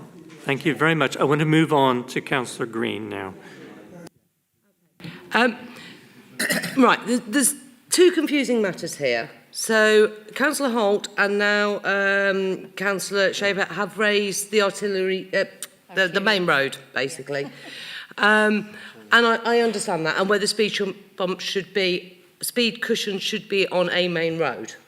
My answer to that is, this is a different main road. It does not have parking on it at all. Yes. It is all double yellow lined. So, and because it comes down, as Councillor Manders said, you've got trees both sides at the start, because you've got the Hollyfield School and their very nice work that they've done planting. You've got the back of the houses. You then come down a little bit further, and you've got the houses that were built. They're very small and narrow, you're correct, they're close to the road. They were built on the old industrial site that was there. That's why they are the design they are. They had to fit into a fairly unusual plot size when they were built. You've got a house on the corner, which address, I believe, is actually Avenue Elmers, the actual address of it, the coach house, but it is right on that corner. As the road speeds up and spins around the corner, that is the danger point. That is the point where people are regularly, excessively speeding. And that is where I want to slow them down. We've had the smiley face for God knows how long. It does not feel like a residential road. They are right on that because you're not noticing the buildings that are close by the road because they're mostly behind walls. Yes. Most residents are the back gardens, so there's a different feel to that road. We need to slow them down, so that's why I want speed cushions on a main road. I would be surprised if it's the only main road that we actually have them on. I think that we will find they are elsewhere. Yeah. I'd also draw people's attention to, it's been said that the speed cushions don't slow people down. For those that have gone down Villiers Road, which is out of our ward and out of our neighbourhood, it's down in Kingston Town, what's it called? Kingston and North Kingston and Kingston Town Ward, they actually just painted the lines on the road, and that slowed down traffic. The fact that the road does not actually alter, they just painted the little triangles as if there's a speed bump there. And that actually slows down traffic. Weirdly, because we're all human and it's psychological. So it will slow down traffic, possibly not enough, I'm with on that one, but speed cushions will slow down traffic on this very dangerous road. How did it come about? We have had residents come to us to tell us about the accidents that what the person on the corner of Avenue Elves has had their wall smashed in. Luckily, nobody was on the pavement at that point, but that would have been a really serious accident had there been somebody there. It's by a school. We've got to slow down the traffic. Speed cushions, I think it was Councillor Shape who said, it's proven. It's not proven that it increases noise. If you can reduce the speed of traffic, you can reduce noise. You can come back in a minute, but you said something like categorically it increases vibration and noise. It doesn't necessarily increase vibration and noise. I really don't support taking out the speed cushions as the ward councillor for this road. I think it's vital we put the speed cushions in now. That would be my absolute preference. I don't think that the refuges or the islands in the middle are going to make enough of a difference. I think we may be back this time next year to try and do even more. But believe you me, I think this is really serious that we need to keep these speed cushions in here. Yeah. And I'm sorry if I misquoted you, Anita, but I heard something that it's shown that it improves it. Oh, and the last thing is, if you look at where the houses that are very close to the road are, they're not where the speed cushion is. I think the gentleman said he's number 4. There is not a speed cushion proposed outside number 4. There is an island proposed outside number 4. But the speed cushion is at the back of Manor Court, and the Hollyfield School's on the other side, but you can't access it at that point. So that's the first set of speed cushions. There are no houses near it. The second set of speed cushions are at the bottom by number 7 and number 9. Now, people do live in number 7 and 9. It's got some offices in it. Can't remember if that's 7 or 9 now. But there are people who live there. But they're not right abutting the road in the same way as number 4 and number 8 are abutting the road. So you need to look at where the speed cushions have been put, not just generically there are houses near the road. Sorry, I'm getting very passionate about this one, but I do feel very strongly about it, Chair. Thank you very much, Councillor. So I've got Councillor Wooldridge and then Councillor Jurgen-Nathan. Yeah, hi. I think Liz has absolutely every right to be passionate about that and this subject. That road's an absolute shocker, especially by Avenue Elmers. It's shocking. It's an irreverency, but I'm full of useful information. I think it was about 1923, Horatio Schlesinger, you're going to love this, killed someone right on that corner. It made a great big press at the time. It's irrelevant, but I do remember that one. It's a shocking location, shocking area, always has been, and something's got to be done, and I think you've got the solution. Thank you.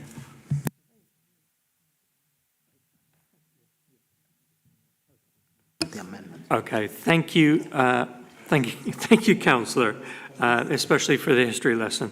Councillor Jurgen-Nathan. Thank you very much. I'm sure you are all enjoying this talk. It's not a free country, but having said that one, this is our ward. We've been looking after it, myself and Liz, for the last 23 plus, going to be 24 years. And this particular road, it was 30 miles an hour. We have to work hard to bring that speed down. We even had the smiley face.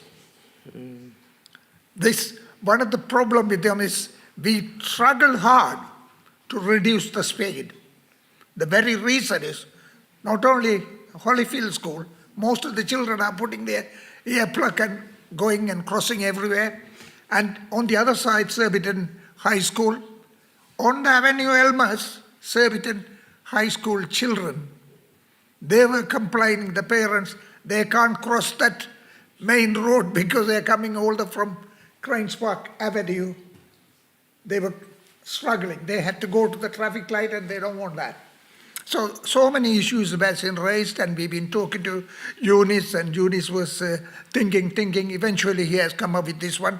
And in terms of the things, I myself is an engineer. I have worked in local authorities, and I don't need to say anything about more than that. My job is to go there and make it work, and otherwise we come back. By end of the day, we are talking safety of children, safety of people. And believe it or not, that road is very narrow and windy. I think, Andrew, thank you for saying that, because we have used our things. Our car is, even I used to drive on a big car. Now I'm driving on a 1.2 acceptable car when they give me the second time.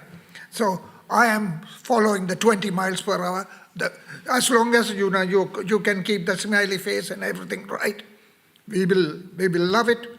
I think the school will love it, especially the children's school on the avenue, Surbiton High Children's School. But the thing is, even by the top, if you put it there, I know you live in number 4, sir. Sorry I'm saying it, because I met this young man when we were talking about big lorries crossing at Cranes Park Avenue and the speed. Having said that, I think that's, the cushions are latest one, not little things. But this is a main road, bus route and everything. We need to make sure it is ours. And I know Diane is not here. I can talk for her as well. We are happy as a local councillor. And we wanted this one. We worked hard for it. And then we will leave to you. Thank you. Thank you, Councillor. Right. So next I have myself. I'm going to...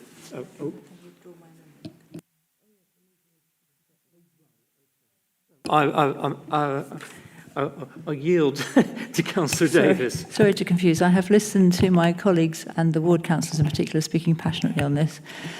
And I do accept, I've now become quite an expert on speed bumps, having Googled away just here. I think they're worth trying. If we can get the ones that go in easily and can be taken out easily, that seems like a good idea. There are also really clever things like 3D zebra crossings that are just terrifying. Models of kids standing by the side of the road, all sorts of things that can be tried as well or instead of.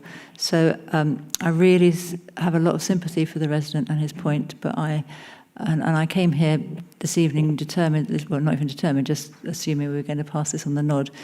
He spoke very firmly and passionately against them, but I feel that, perhaps the time has come when I've said in the past we need to yield to the traffic officers and their expertise. So on this occasion, I'm going to, sorry, Councillor Holt, withdraw my amendment and go back to the main motion.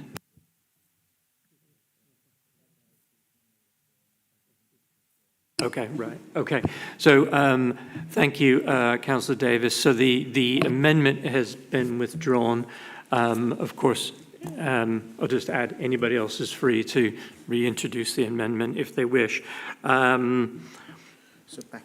So we now go back to the substantive motion, and I've got myself on the list, and I just want to ask very quickly to Eunice if you could confirm that the speed cushions as designed currently are not outside the where are they located in relation to the properties in question? You are familiar with the properties that we're discussing, I assume.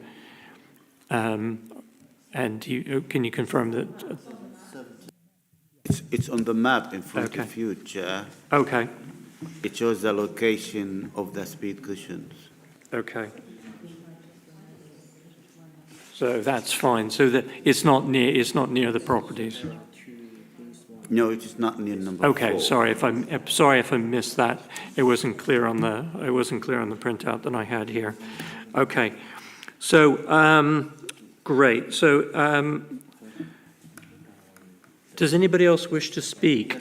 Yes. Okay, Councillor Conn. My question was in terms of the islands. Do they offer crossing similar to the refuge that you mentioned?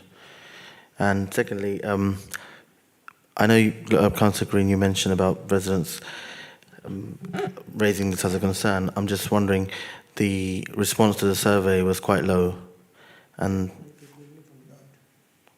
okay, yeah.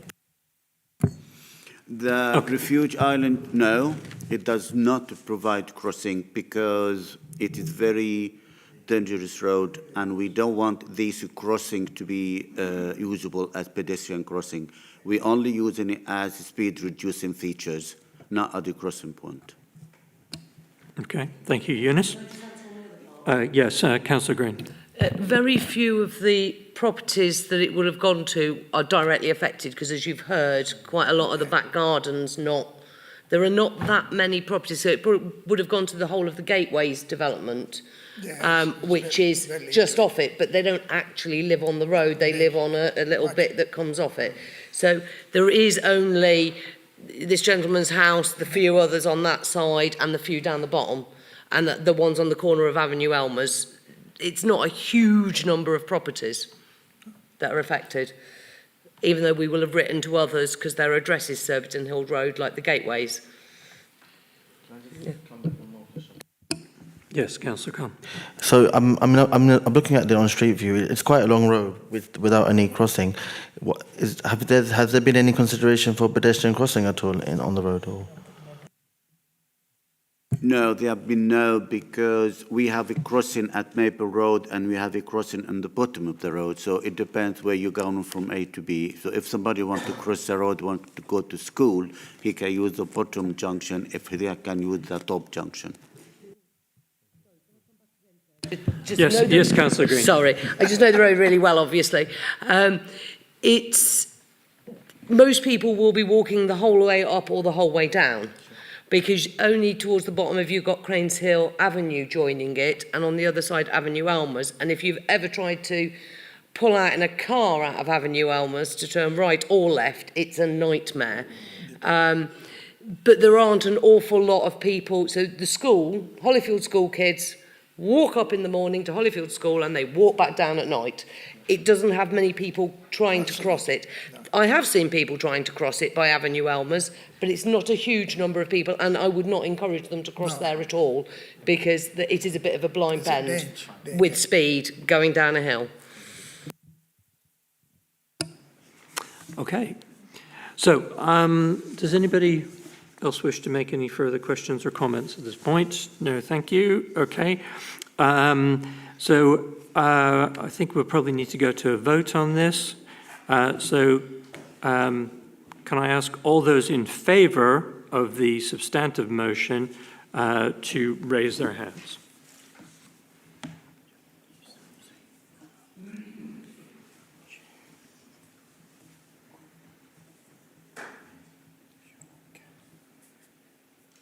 Yes? Yes. Okay. And those against? And abstentions? Okay. So what is that, 8? Yes, so 8 in favour. Okay, so we have 8 in favour, 0 against, 4 abstentions. So the motion passes. Thank you very much, councillors. And we move on to item 11, which is the Browns Road area parking permit review. And this is covered in Appendix F of the agenda pack. So could I invite Eunice to introduce this item, please? Thank you, Chair. This report outlined the result of the recent Park and Beat survey conducted by for the Browns Road area. This survey followed a review carried out in May 2024, which was reported at the October 2024 committee. Members at that meeting expressed a desire to another Park and Beat survey to confirm that the current situation in this area remain acceptable and that no changes to existing restrictions are needed. Resident of Warwick Road has requested alteration to the current hours and days of the restrictions. However, any decision regarding such changes must be considered the broader impact on the entire area, Based on the survey of the result, which it shows 106 available parking spaces between 7 a.m. and 10 a.m., and 85 available spaces between 4 p.m. and 7 p.m. Therefore, it is recommended that no changes be made to the current restriction and for members to approve the resolution which been outlined in F1. The result of the Parking Beat survey of 24th of April 2025, as set out in paragraph 1 till 5 of the report, be noted. In the light of the survey result analysis, the existing parking arrangement on the Browns Road area, permit parking area, remain unchanged, and the resident to be informed of the committee decision. Happy to take any question, Chair. Thank you very much, Eunice. We don't have any residents registered to speak on this item, so we'll move on to the members' debate. I'll start by moving from the chair of the recommendations at the front of the report on page F1, which you very kindly just read out to us, so I won't read those out again. Can I have a seconder for this, please? Okay, yes, thank you very much. Councillor Holt is seconding. Right, does anybody wish to speak on this item? And, Councillor Holt, as you seconded, yes. Okay. Probably more of a comment rather than a question, but I'd just like to thank the Highways team for carrying out this additional work, because the residents on the road, particularly one of the roads, Warwick Grove, were concerned about the level of parking and made a strong argument. They haven't turned up this evening, so they've obviously realised that additional work's been done and the report's been published. I'm happy to go with the recommendation now, because I think we have exhausted. We've looked at the parking in the area. There are going to be at times, it's not a perfect system where it's not like having a space right outside your door and you're going to get it all the time. There's going to be people perhaps parking there at times, particularly at the weekend seems to be a challenging time. But overall, I'm very happy that the officers has carried out this additional work, and I'm happy with the recommendations. Okay, thank you. Are there any further comments, questions? No? Can I take this as unanimous, or do we need a vote? Agreed? No dissension? Okay, so that is unanimous. Thank you. Thank you very much. Thank you very much, Eunice. Yeah. Yeah. May I request a short comment break, because we're going on to the planning item, aren't we? And I think I'd rather hear that in one sitting, and I'm not sure I can. Okay. In fact, you read my mind. So shall we take 5, everybody? Thank you very much.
Reconvene in a minute.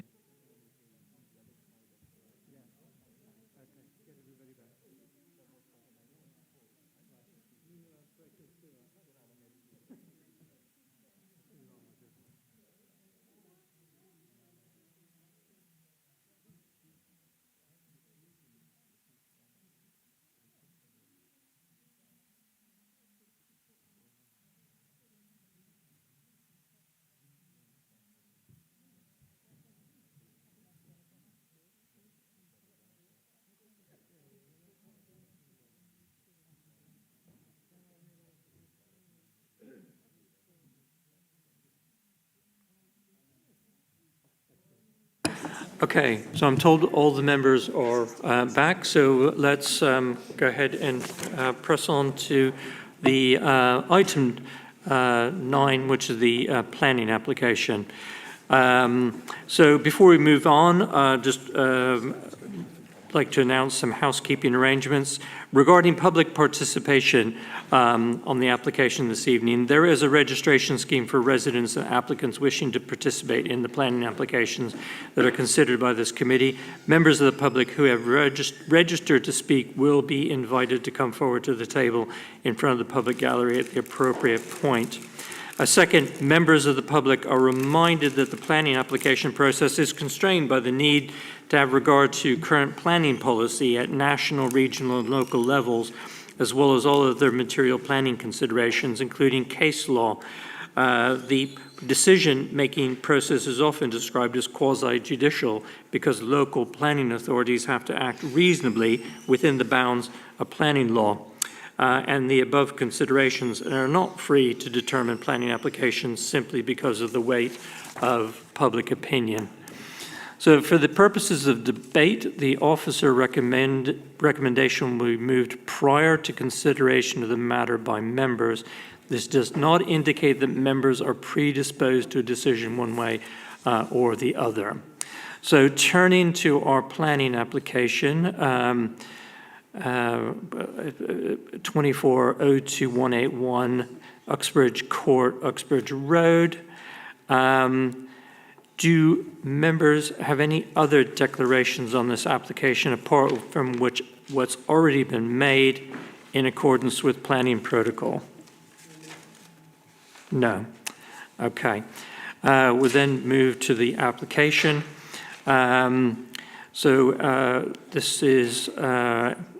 This is a planning application involving Uxbridge Court on Uxbridge Road, which involves the removal of an existing pitched roof, erection of a 4th floor extension to create 2 more dwellings.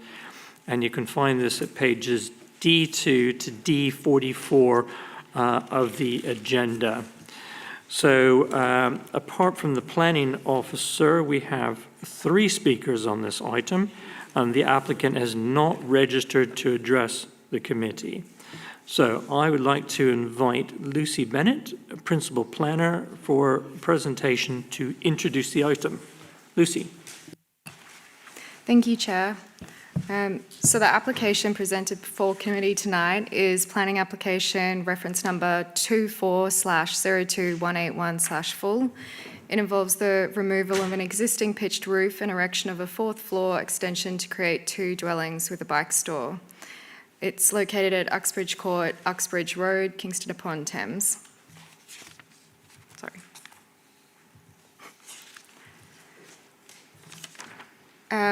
Before you have the location plan, so the application site relates to Uxbridge Court, which is located in an area that is predominantly residential with a mixture of building styles, ages, heights, and design.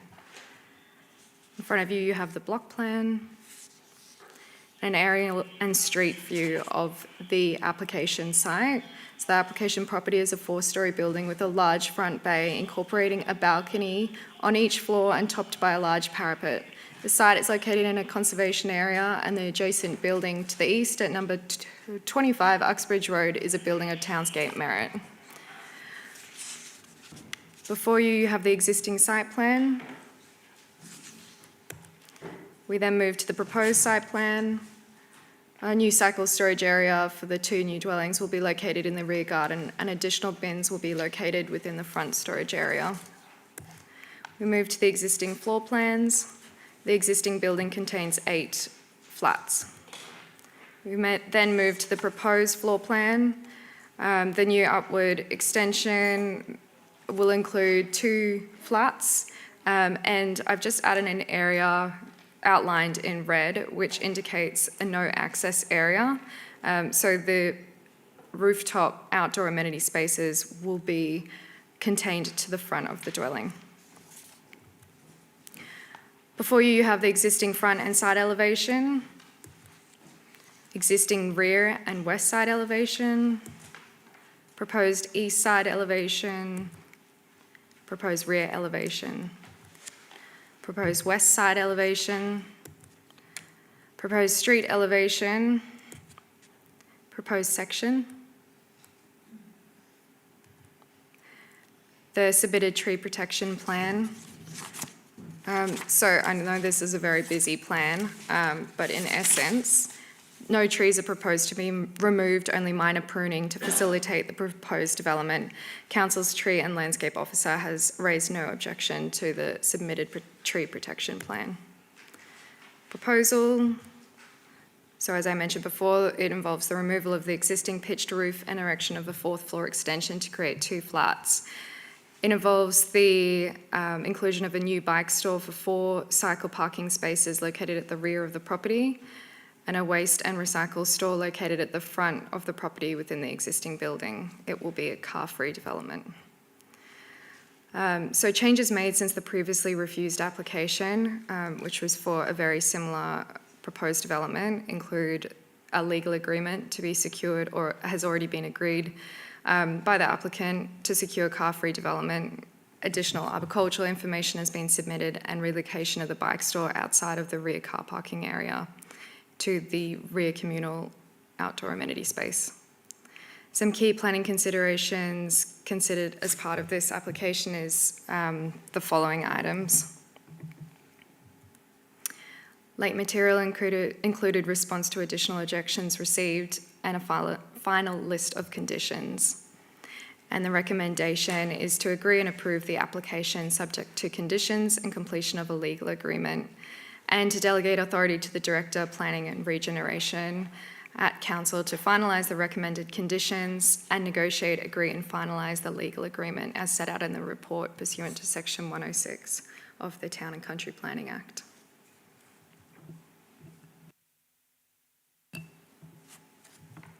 Okay, are you finished? Okay, thank you. Thank you very much, Lucy. Can I now invite the 2 registered objectors, Mr. Paul Louis and Ms. Claire Street, to come forward. They've been formally notified of the application through a letter of notification and reply to the consultation. You're reminded that you have a total of 5 minutes to address the committee. Herman will let you know when there's 1 minute remaining, and we can't show any leeway, so we have to cut you off at 5 minutes. Thank you. Yep. Chair, members of the committee, thank you for allowing us to speak. We're here today to speak on behalf of the residents of Uxbridge Court and strongly object to the recommendations of the approved application. While the officer reports recognise some harm to the Cadogan Road conservation area, it concludes this harm is outweighed by the 2 additional flats. We disagree, and we urge you to refuse this permission. Firstly, the impact of the conservation area. Uxbridge Court sits in the Cadogan Road conservation area, surrounded by Victorian villas and buildings of townscape merit. The Conservation Area Advisory Committee has already stated this proposal would increase the bulk and massing of the building to a harmful extent and would result in an unsuitable addition that fails to respect the character of this area. Your own planning history shows that multiple earlier applications since 1980s have been refused on this site for precisely heritage and design grounds. Nothing material has changed in this application in this regard. The character of the conservation area remains under threat. Secondly, the impact on the neighbours. This application adds another floor on top of an already dense block of flats. Residents have raised serious concerns: loss of light, loss of privacy, additional noise, disruption from construction. The council report downplays these concerns, but the reality is the neighbours will face years of disruption and a permanent change to their outlook and amenity. The harms are not theoretical, they are lived realities for the residents. Third, the process has been rushed and dismissive of the community. The applicant has made no meaningful attempt to engage with the local community or, crucially, with the very residents of Uxbridge Court, whose homes will be directly affected. This is evident by the applicant's repeated statements that the water tank has been decommissioned. We have already provided evidence to the contrary. Consultation has been limited to the statutory minimum. This is not good enough for a proposal in such a sensitive location. Approving this scheme sends a message that resident voices, and especially the voices of those most directly impacted, are secondary to housing numbers. The application is misleading because the scale of the garden and the plan is wrong. The size and the impact of the bike store has been minimized, as it will take over 25% of the garden space. The bin stores are placed next to a kitchen, which is flat 1. This is unhygienic and will affect the living lives of the current residents. The layout has not been thought through. This is the same application as the rejected previous application due to lack of storage and space, with 1 bedroom labeled as a study.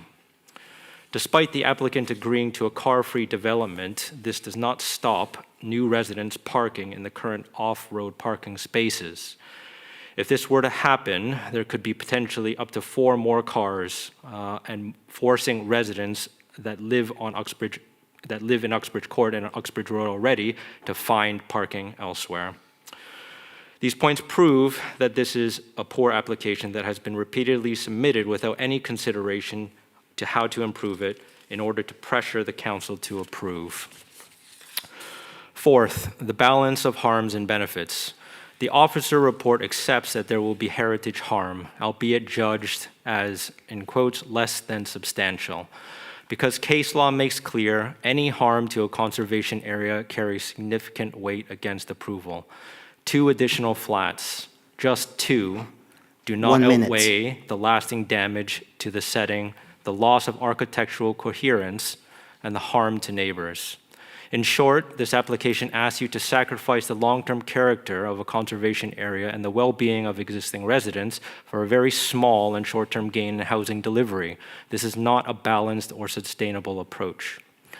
In conclusion, we urge members to stand up for the integrity of the Cadogan Road Conservation Area, to listen to the objections of the neighbors, and to reject this rushed and poorly consulted application. Thank you.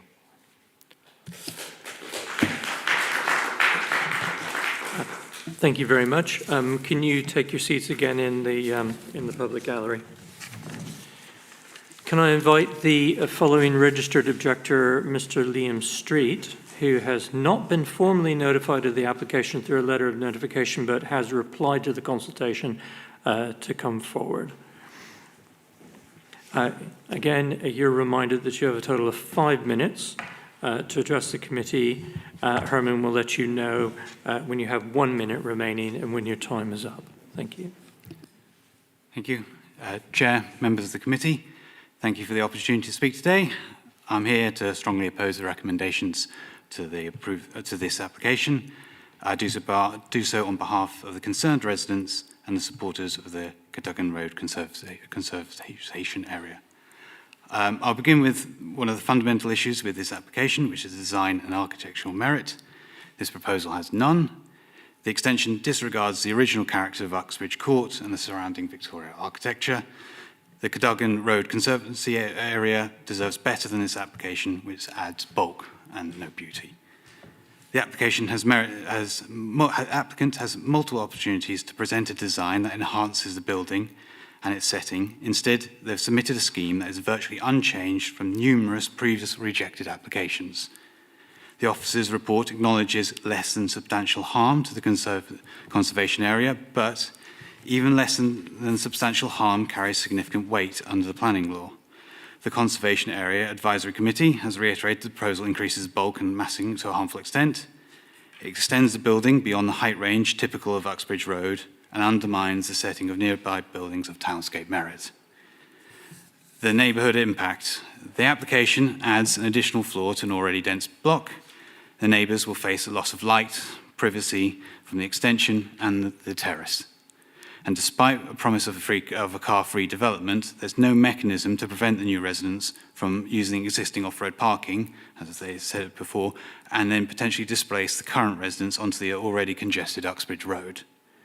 There's been no consultation process by the applicant, none at all, and the applicant has failed to engage meaningfully with the residents and the neighbours, those most directly affected by this application. They've even made misleading claims, such as the water tank, as mentioned. They say it's decommissioned, despite evidence to the contrary. The lack of transparency and community engagement is unacceptable. Finally, the planning balance. The office report leans heavily on the delivery of the 2 additional flats. But 2 flats do not outweigh the long-term damage to the character of the conservation area. They end the harm to the residents of the quality of life. Precedent makes it clear there's a strong statutory presumption against granting permission where the heritage is identified. In conclusion, the application is poorly designed, inadequately consulted, and harmful to both the heritage and the community. It offers minimal public benefit and fails to meet the standards this sensitive location demands. I urge the committee to reject this application and send a clear message: our conservation areas are not expendable, and the residents deserve better. Thank you very much. Well, thank you. Thank you very much, and if you'd return to your seat, thank you. So now is as chance, just a reminder that the applicant had not registered to speak on this. So we now move on to opportunity for members of the committee to ask questions of clarification to the objectors. Do any members who wish to ask questions of clarification to the objectors, would you raise your hands, please? Okay, Councillor Green. Okay. And Jackie. Okay, yeah. Okay, so could I ask the 3 objectors to come forward to the table?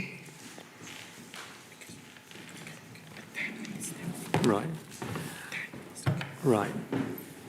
Sorry, did you? Okay. Right. So as both categories of registered objectors have utilised their right to address the committee in accordance with Planning Committee Procedure Rule 6.5, members have a total of 10 minutes for these questions and responses. So Herman will let you know when there's 1 minute remaining and when the time is up. Can I go to begin with Councillor Green, please? Thank you. Yeah, a couple of very specific questions.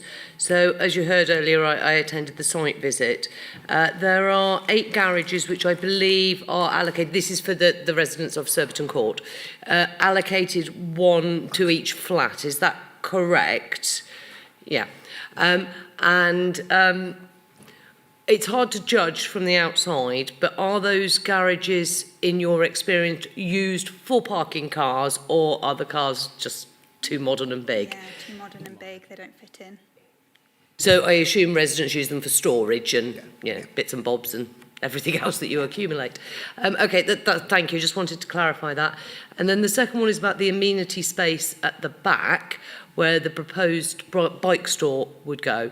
Is that shared amongst the 8 existing flats? We saw some kids' play equipment there, so all of the flats just use it on a nice sunny afternoon type thing. I'm just trying to clarify what the impact may be.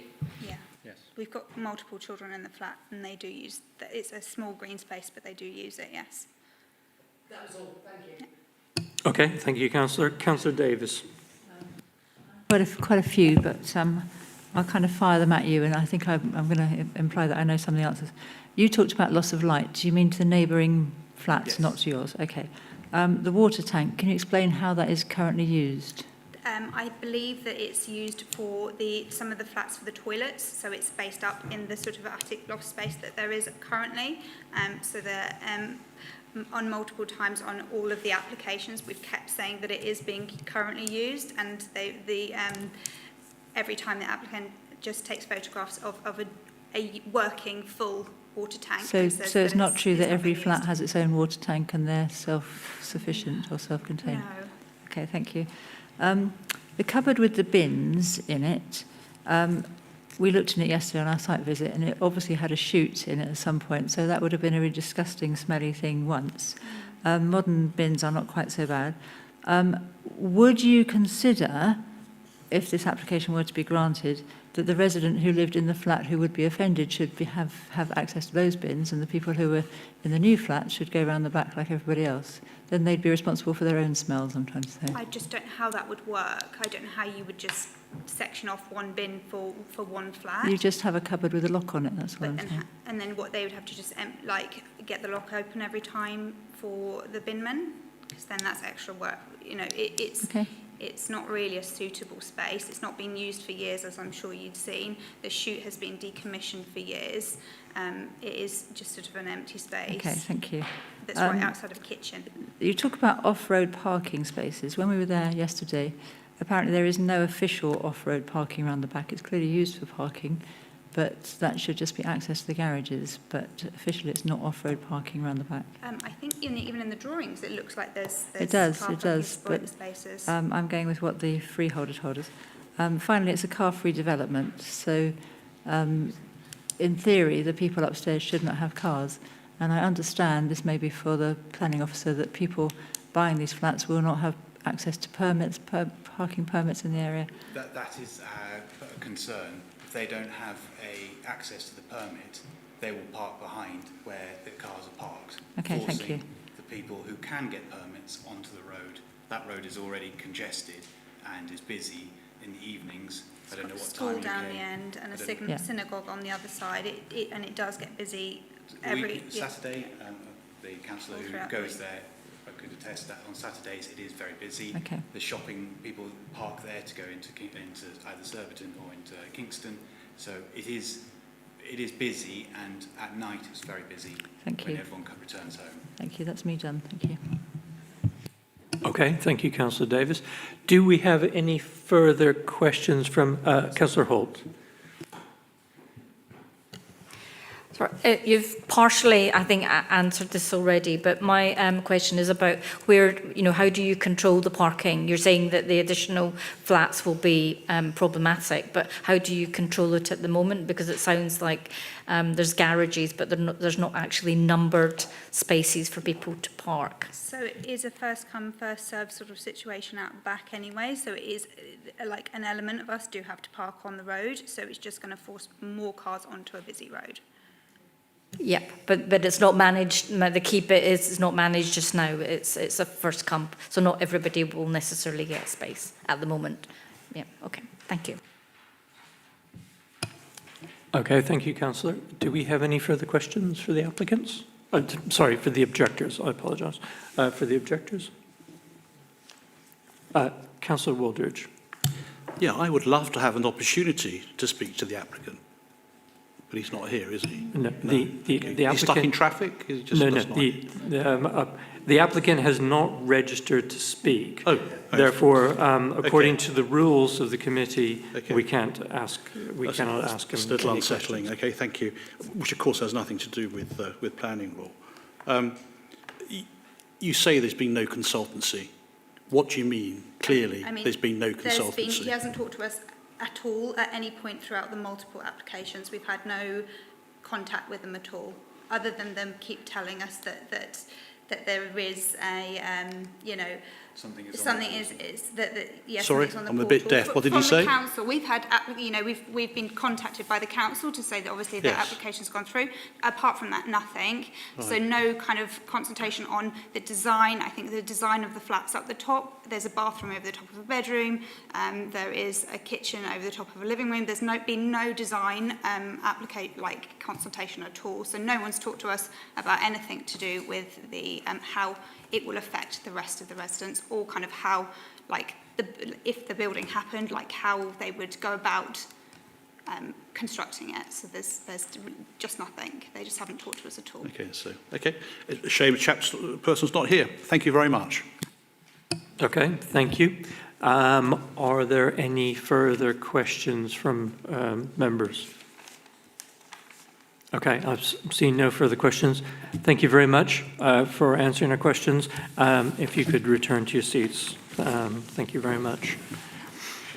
Right, so we'll now move on. So Lucy Bennett will now present the material planning considerations and address, where necessary, any issues raised during public speaking.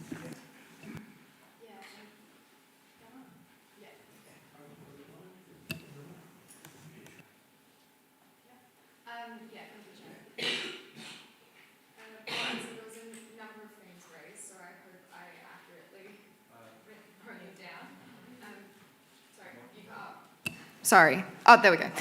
Sorry about that. Yeah, so I was just saying, thank you, Chair. There was a number of items raised, so I hope I accurately wrote them down to respond to it.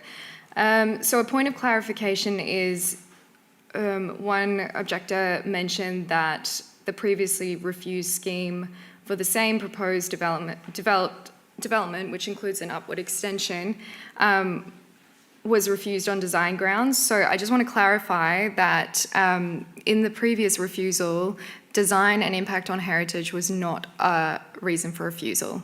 So that it was considered acceptable previously, and this same proposed development, which includes an upward extension, the same as previously proposed, also does not, we consider it not to impact on heritage impacts or have unacceptable design impacts.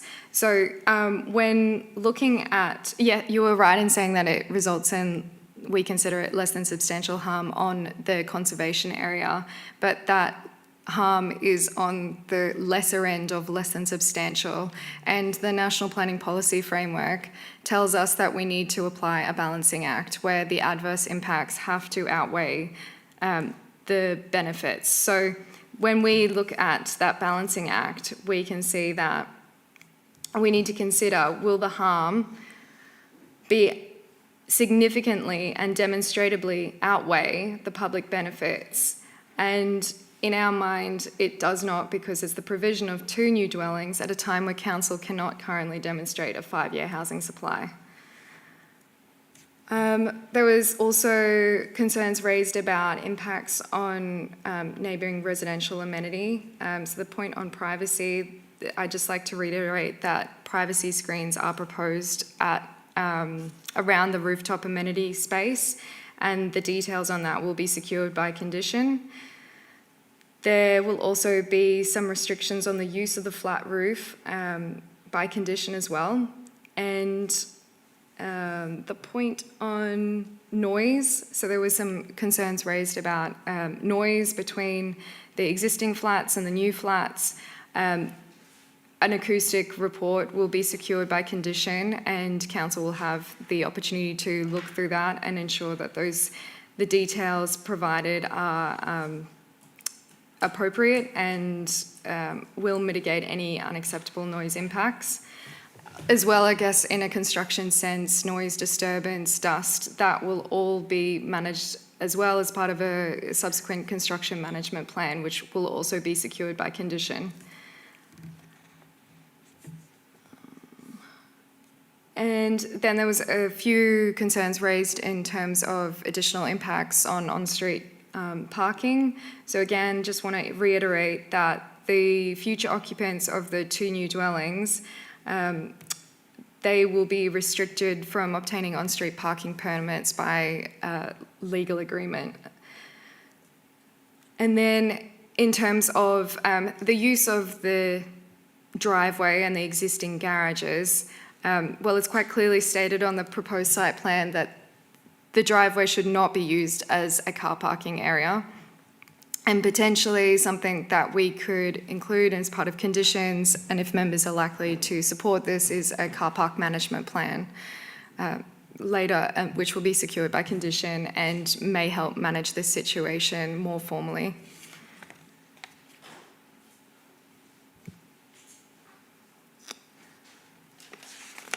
Okay, I think I have addressed everything, but I'm happy to take further questions. Thank you. Okay, thank you. Thank you very much, Lucy. So we now move on to debate, and first I need to move the recommendations as set out in the late material, which is the application to be approved subject to conditions. Do I have a seconder for this? Okay. Councillor Davis seconds. Thank you very much. I'll now open up the matter for debate. So can members please raise your hand if you have any questions for the officer? So Councillor Green, Sharper, Holt. Okay. I see 3 hands so far. Councillor Green, Councillor Sharper, and Councillor Holt.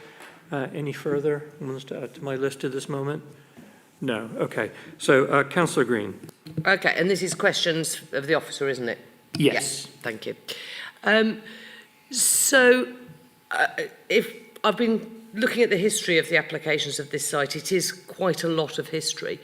Am I correct that the application 3 ago, I think it is, that did have, because I knew I'd read it somewhere, so I've just rechecked, that had design and heritage and mass and bulk as part of the objection.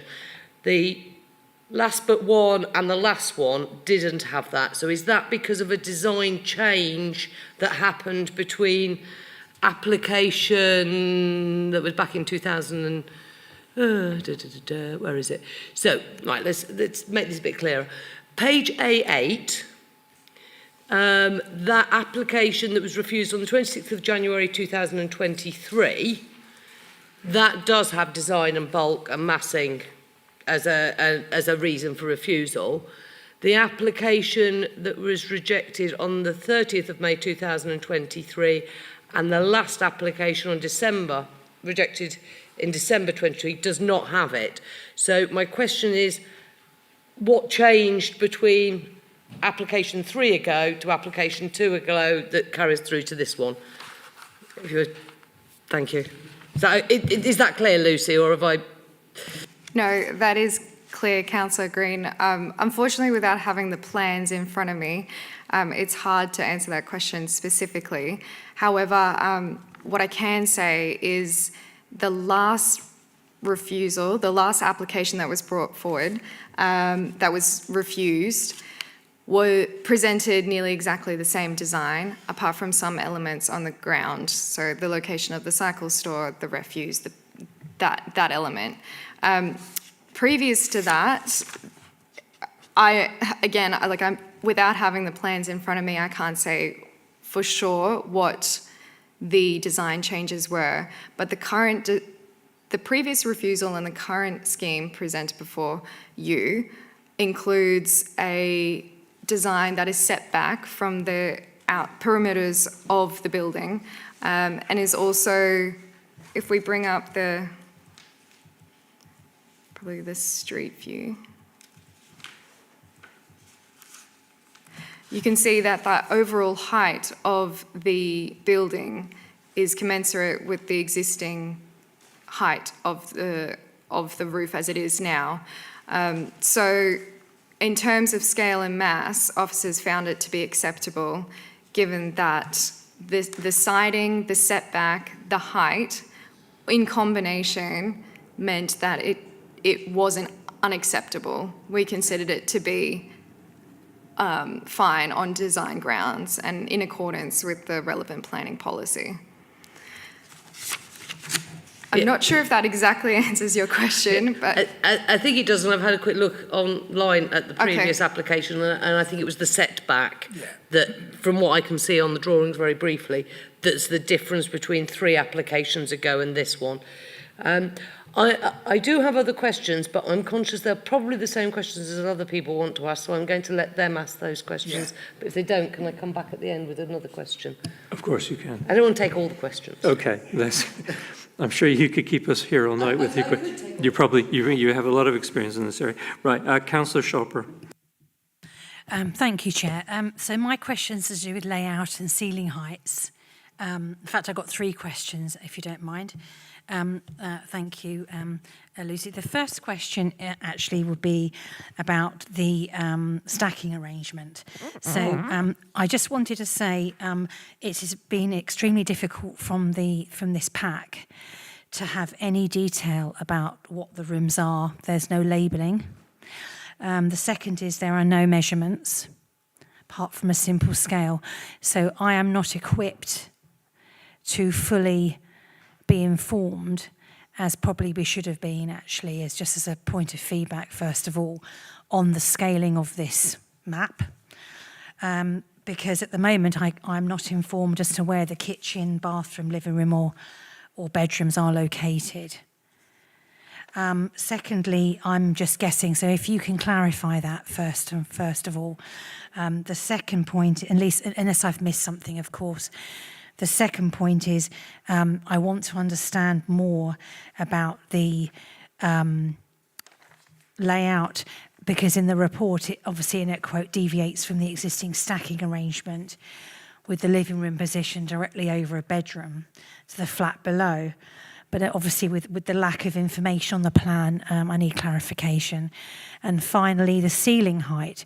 When I read it, it says that it complies with at least 75% of ceiling height in the flat to be compliant with floor to ceiling of 2.5 metres from the floor to the ceiling. This reaches the minimum standard. So if you read it, it doesn't, which surprises me, because that means where is the 25% that you're not standing upright properly with a 2.5 metre standard height? Which parts of this plan do not have that height? Because it's unclear from the plan where they are located. So I can, and then I'll save that point on the ceiling heights to comments, actually, if that's okay, Chair. Thank you, Lucy. Thank you, Councillor. So policy D6 of the London Plan requires new dwellings to have a minimum ceiling height of 2.5 metres for a minimum of 75% of the GAA. So these 2 dwellings before us do comply with that requirement. It is a flat-roofed upward extension, and it's been assessed as compliant. So it does, reach that minimum requirement. And in terms of the clarity on internal layout, so you have in front of me the proposed fourth floor plan. And it does identify different areas of the dwellings. Your comment about where the rooms are located in terms of the floor layout on the levels below, what I can say to that is any noise and disturbance from living rooms stacked on top of bedrooms or anything will be mitigated by securing an acoustic report by a condition which will need to include details of sound insulation measures to be policy compliant, and that will obviously be reviewed by our environmental health officer to determine if it's up to specification and in accordance with legislation. Could I do a supplementary, Chair? Yes, go ahead. Thank you. So I think your mic needs to turn off. Is your mic on or off? We Mine's can on. hear you fine. So are you, just a clarification, it's not compliant at the moment with policy on the layout? You're saying with the noise, you're saying that until by condition would make it compliant, but as it stands now, it's not compliant? The floor layout in terms of gross internal area or ceiling height? It was to do with your last comment about where the positioning of the layout was. So in terms of by condition making the noise mitigation, but until you have that, it would be very difficult to approve a plan without the means to understand how that noise can be mitigated. Thank you.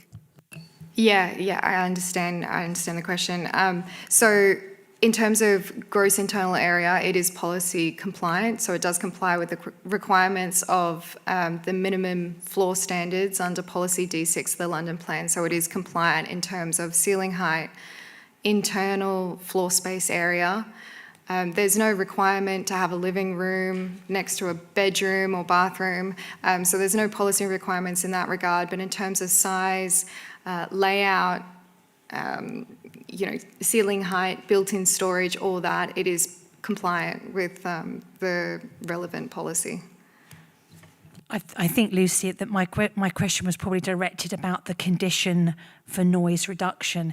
So how do we understand that element of this application, that if once approved, the noise will be mitigated, but unless there are, how does this deviate from the norm in terms of putting a living space above a bedroom below, the bedrooms below? So how can you, what assurances do you have then by condition? How do we know what that condition would be for noise reduction? Because there isn't anything in here that would tell us that.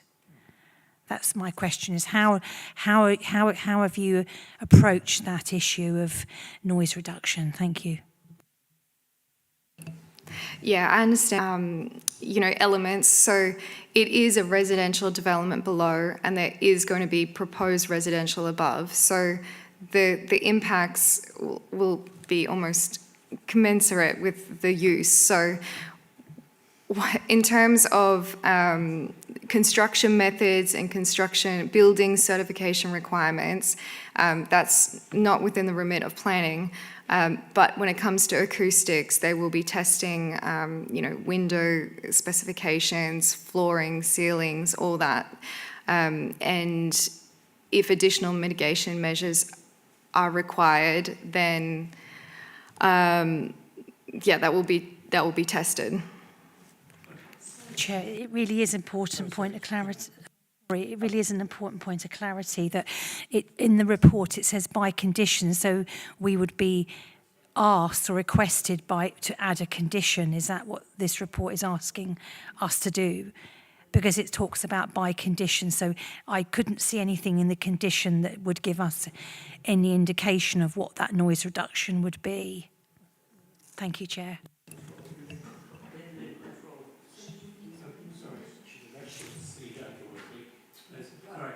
We can't have comments from the applicant or objectors or anybody at this stage. So they can, you, as Councillor may answer. Yes. Go ahead, Councillor Green. Thank you.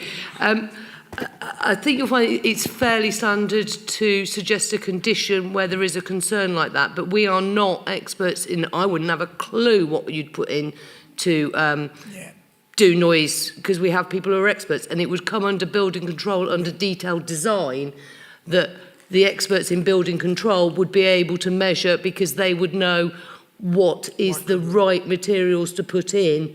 And it's not a planning consideration, it's a building control consideration, post-planning permission, should it get to that stage.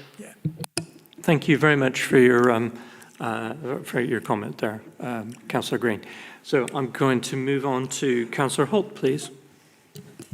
Thank you.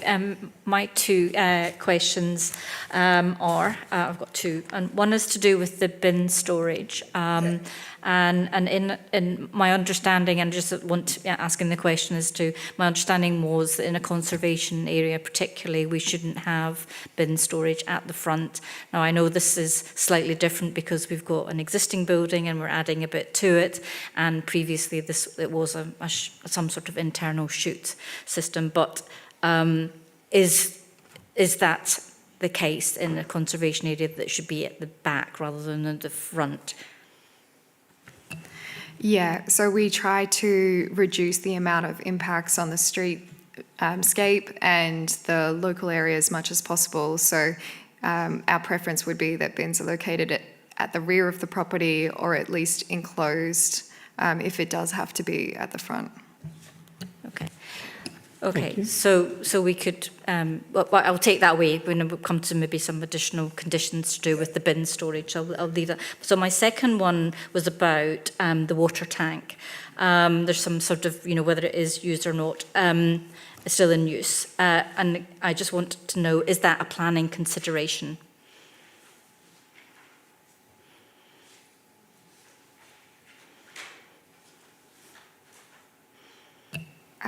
So the use of the water tank, I mean, there is clarification in the report that the applicant has confirmed that the existing water tank has been redundant. Obviously, we're getting some different views from the objectors.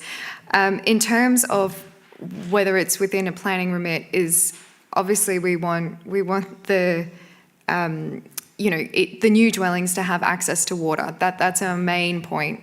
And if that's provided, then that's fine. In terms of whether it is redundant or it isn't, that's something that, I would say falls outside. Our main priority is just water usage. That's what I thought. So I just thought I would ask for clarification. Thank you. Thank you, Councillor. So I'll come back to Councillor Green. Have all your questions been answered, or do you have a few more? It's more, so on the water tank issue, obviously, because you said we're concerned with the new residents having water, we're quite concerned with the existing residents having water as well. Wouldn't want to remove that. But that would be, if I'm understanding correctly, not a planning issue, it would be a civil agreement that would have to be reached as to how the existing residents and the new residents have a appropriate water supply within the building in whatever method is deemed appropriate by probably Thames Water. Yeah, absolutely. We just want existing and proposed residents to have access to water, and in whatever way that is possible. Non-planning, it would be a civil matter. It would be, once it gets to that stage, like a party wall agreement, effectively. Yeah, exactly. Yeah. And I did have one additional one, which I thought somebody might ask, which was about the cycle shed, the bike shed. You heard me ask the residents how that amenity space is being used. It's not very large, but you could see that it actually was cared for, and residents were using it. So my question to you as the officer is, what other areas were looked at? I know they have to provide 4 cycle storage, 4 spaces for cycles that need to be locked under the London plan. Were other areas looked at as potentially considered for that, so it wouldn't remove amenity from existing residents, which, I mean, you could see as you stood there that it would take a big chunk out the middle and you wouldn't be able to use it in the same way. So as part of the previous application, the bike storage was located within the driveway as indicated on the proposed site plan, and that was originally considered to be unacceptable because it would impede on vehicle movements and safety. So therefore the rear garden was proposed as a location, and it is our preference under planning policy to have cycle parking at the rear of the property, as it's considered to be safer and less likely to have the bikes stolen.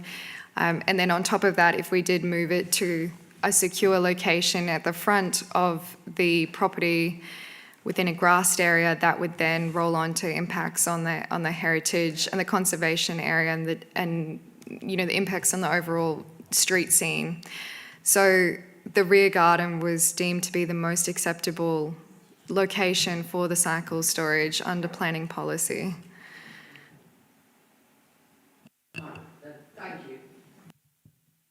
Okay. Thank you, Councillor Green. Councillor Conn. Thank you, Chair. My question is in regards to the 3 applications that were refused in 2023. They were refused by officers, is that right? And this is the first time it's come to the committee. Yes, that's right. The previously refused scheme, yeah, refused, and then the one before that, yeah, refused. Nothing, only, yeah, applications that are put forward for approval are brought to committee. Okay, thank you, Councillor Conn. Right, are there any further questions? Councillor Waldridge. Yeah, hi. On my notes here, otherwise I'll lose myself. You said lesser end of substantial when you came to the decision making on this. And I suppose the question I have, this is sort of, you're now going into the realms of public benefits, a public benefit to us. So if you're relying on public benefits to outweigh the acknowledged heritage harm, can you sort of specify precisely what those benefits are in this case, and explain how the creation of just 2 additional units meaningfully tips the balance against the statutory duty of the safeguard and conservation area? Sorry. Yeah. No, I understand your point. I think it is set out in detail in the report, because it is quite a complex matter. But I will answer your question definitely.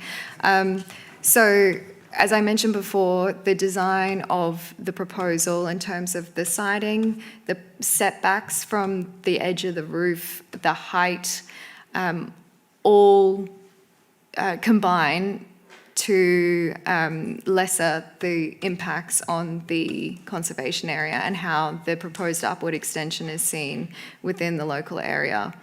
So when we talk about the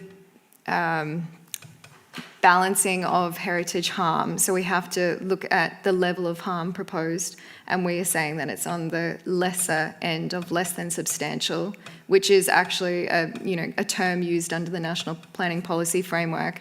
So when there is a less than substantial harm, it needs to be outweighed with public benefit.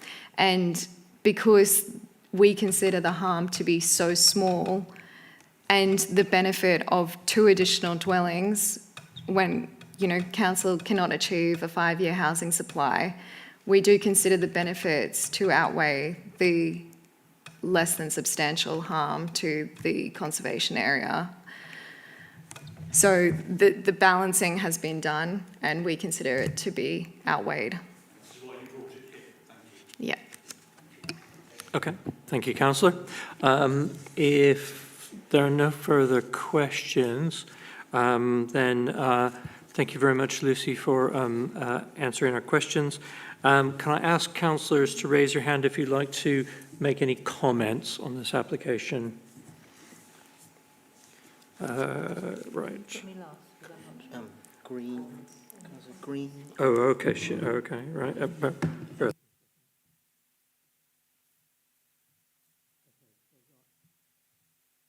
So we've got Councillor Green, Councillor Shopper, Councillor Davis.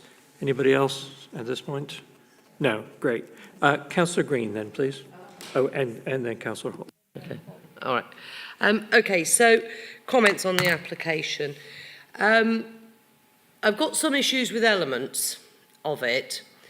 I don't have an issue with the look of it. The pitched roof is not really noticeable from the street scene. And we wandered up and down the road. I appreciate we're in the summer at the moment, so you've still got leaves on the trees, and when they go, it may be more noticeable. But flat roofs are not out of style of the Art Deco of the building, in my view, and design is obviously subjective.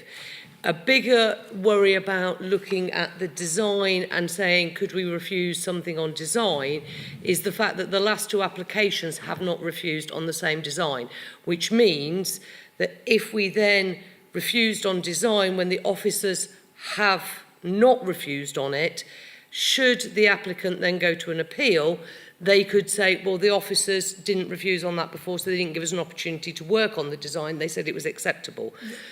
So that is playing on my mind as well. I think the principle of adding another story, we are in the position now where government has told us and increased our targets. We have to to do that kind of thing. And in fact, I think some blocks do get permitted development rights to automatically add storage. You can't object to it other than conservation area and things. You can't object to it on density. So I think in terms of the principle of adding another storey to a block of flats, we have no grounds for refusing that. Issues that I do have, and one thing I wanted to raise, which was not raised by the objectors now, but it's in the letters, and it's one of the things that I asked the officer to clarify, is it looked on the plans like the dwellers of any new flats could walk all the way round, and that would give me major concerns, because there are windows in 25 Uxbridge Road that they would then be able to see into. But I've been assured that those, it's not a walk around, wrap around balcony. No. That is just the setback, and that would be no accessible area. It would be the terrace at the front, which would be the outdoor space, the balcony space.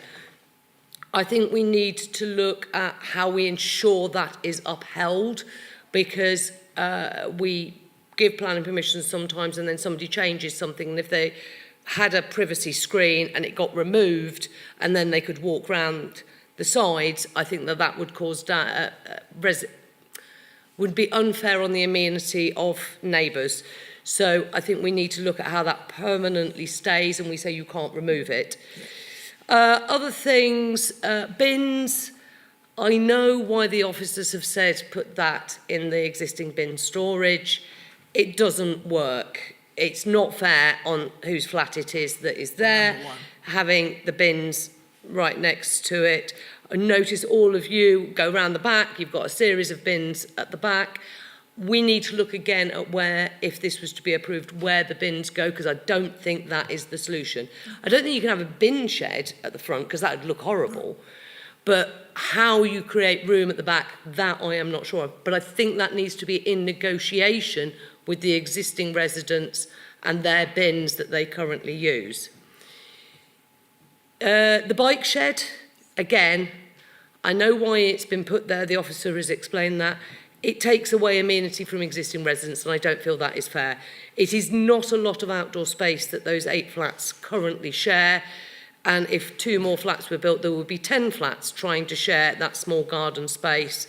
And a lot of people think that people with young children don't live in flats. They do, quite happily live in flats, and they need some outdoor space for the children or for themselves. So I think, again, with the bike shed, putting it in the middle of that green area doesn't work and needs to be looked at. But again, in negotiation with the existing residents that live there. I think there does need to be some kind of car park management plan, because I would not want the people who live in the new flats to get a priority over the existing. The point of car capping a scheme is you will not be able to park there. And we car cap all our schemes in Surbiton now and in the Kingston area where we have controlled parking zones. And we have controlled parking zones to control who can park on the roads. So there needs to be a management plan that says the car parking is available only for existing residents of the flats. So the 8 flats that are there at the moment, the 2 new flats cannot park there. How that's put into planning terms, I would ask the officer to look at, but that's what I think would be fair, so that you would not lose that amenity of some off-street parking. And the reason I asked you about the garages is, yeah, nobody can use a garage that was built whenever, what was this built, 1930s or something, when cars were tiny. Nobody can use those garages for modern cars anymore, so they become storage, because it was explained to us that that's supposed to be the reversing in and out space for the garages, but nobody is using that for a car. So my overall opinion, and I'm saying this so that the residents can understand it, is that we shouldn't be refusing this application. I think we need to permit it. I think we would be at risk appeal if we refused on design. I don't feel the others are sufficient for a refusal, but I would like to see conditions added about car parks, the bike shed, where the bins go, and about how the terraces can't be walked round. I've heard what residents said about the construction. We are not allowed to take that into consideration. You will be disturbed, without a doubt, and you have my sympathies. but we are not allowed to refuse on the basis that the construction will disturb you. It's just not something that we're allowed to do. So I know that you'll all be disappointed, but I thought it's important if I say my reasoning behind various things. So that's where I'm at, basically, and I'll let other councillors come in. Thank you very much, Councillor. Councillor Davies.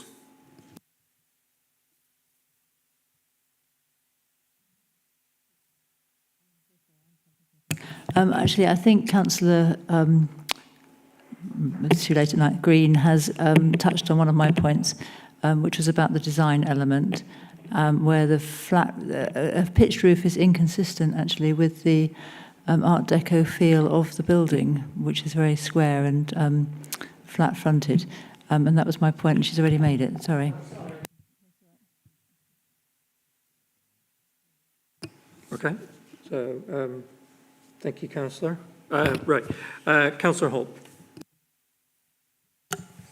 Thank you. I have to sort of follow up with Councillor Green has made a very sort of complete thing, because my points as well, I probably agree with a lot of what she said. It is, I realise obviously that this is going to be very difficult for the residents during the construction period, and it's a change from what you've had. But for me, we can only look at things that we might be able to help with this. And for me, the bin storage is quite important, not being at the front, and particularly not in front of somebody's window. So that we need to find a way to get that at the rear. And I agree that looking at the frontage of the building, having a bin store at the front would not look good either. So I'd quite like a condition on to be added that will make sure that we do look at the location. I'd like it to be at the rear, and if it can be where I notice that there are 8 bins at the back. So I don't know if there's space to have, or on the drawings anyway, there's 8 bins. If there's space for another 2, then that would be my preferred position.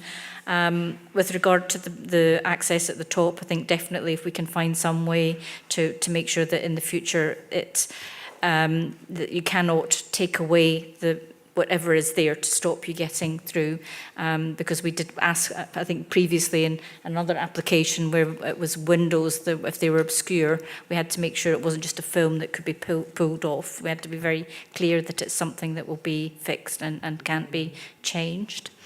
And a car parking management scheme is something else that I think, there's already some issues. You're saying the residents have mentioned that it's a first come, first serve. So I'm not quite sure how that works anyway. But it would be good to look at that in consultation with everyone together, not the existing 8 and the additional 2. I would like to definitely have a condition on that. I think that's all mine. Okay, thank you. Thank you very much, Councillor. So, Lucy, have you made note of the various conditions that have, proposed conditions that have been suggested? I have that we need to address the issue of the balcony, the bins, the bike shed, and the car park management scheme. If that can be included in conditions. And I'm advised by Democratic Services that if those items are not included in the paper, in the late materials that you submitted, that we would need to wrap that up in an amendment to the motion. So I was wondering if you could just confirm which of these are they contained in the conditions already, or do we need to add those? Yeah, so firstly, the privacy screening, so that is listed as a condition, that final details of the privacy screening on the roof terrace must be submitted to council for approval in writing. What I would say, and I would suggest, is that the approved details, just a sentence saying the approved details must thereafter be retained in perpetuity. just to ensure that it's enforceable if they are, taken down at a later date. And then a car park management plan has not been included in the final list of conditions, so we will definitely include that as an amendment and ensure that it covers both the existing car parking for, the existing dwellings and the proposed. Sorry. And not the proposed, just the existing. Sorry, yes, because the proposed are car-free development, just to reiterate, so just the existing, the car parking for the existing dwellings. Right, okay. Yeah, and the use of that driveway area at the rear. So that needs to be stipulated, okay. And then we had 2 other items. So then there was some concerns raised about the current waste arrangement. So we do have a condition included to secure final details of the recycling and waste arrangement, but what I would say is perhaps we could even look at securing a waste management plan to further reiterate how the operation of the waste will be controlled in terms of odour and those other factors that the objectors were concerned about, or neighbours. Right. Okay. Yeah, I'm sorry, I do see you raising your hand, but unfortunately, due to the constraints of how these meetings must be conducted, the conversation just needs to be between councillors and officers at this stage. So I hope you understand. So we need a waste. So that needs to be included in in the amendment to the conditions. Yes, Councillor Green. And I think actually an important part was in consultation with the existing residents, because it's tight round the back there. If you're going to have some cars parked, you've got to have a cycle shed somewhere, and you've got to have more bins. I want the existing residents to have a say in how that works. Yeah, I can see you saying where, and I understand that, but it's got to, if it gets permitted, it has to have bin space and it has to have cycle storage, because that is the London plan. Yeah. Although are we allowed to go against the London plan? I don't even know. But I think it's got to be involve the existing residents to minimise, and I'm not saying no effect, but minimise the effect on the existing residents. And I don't know how you word that into a condition, if you can, Lucy. Okay. No, I appreciate the intervention. Okay. Okay. And so I think Councillor Green has addressed the bike shed and the bins issue. In basically needing to be that we need to have conditions for that, and in consultation with the existing residents. Did I express that correctly, Councillor Green? Yes. Thank you. Okay. So.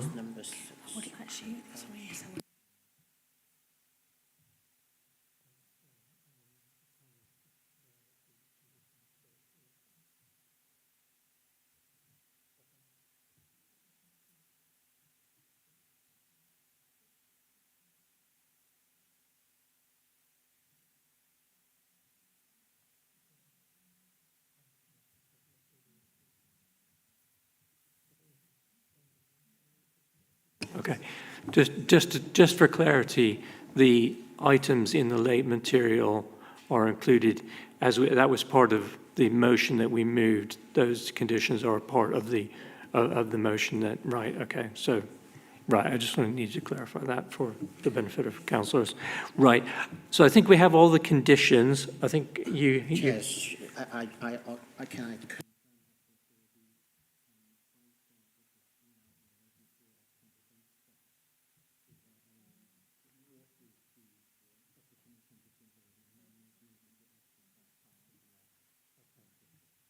So the question is, what conditions do we need to add to what's already in late material under item 6,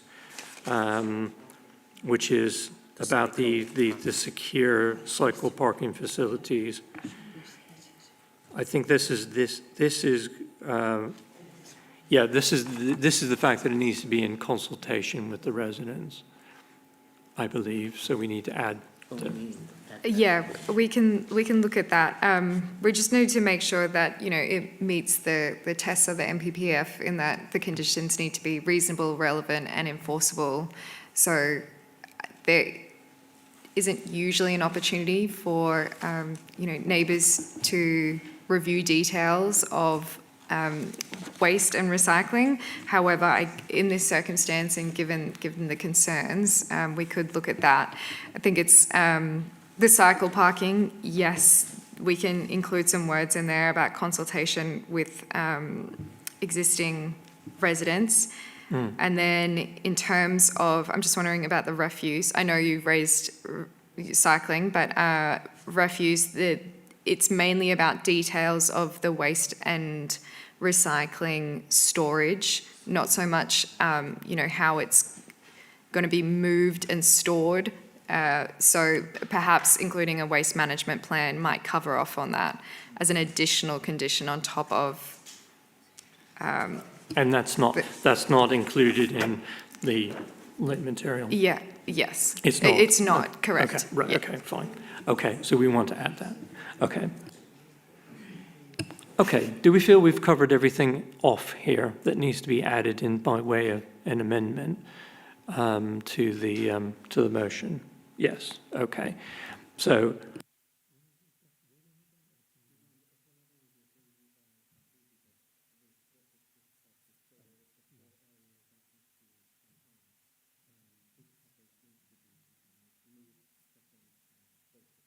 Okay, right, okay. So we need to move the amendment. Basically, we have the gist of it down here. The exact wording will be agreed between Lucy and Herman, but I think we're all agreed on the gist of it. So I will, as the chair, I will move that. And do I have a seconder for that? Councillor Holt, thank you. Okay, so that is seconded. Are we agreed on the conditions? Sorry? Okay, right. So we'll now vote on the amendment. This is the amendment, not the main. Then the amendment. Could I have a show of hands of all in favour of the amendment as we've discussed?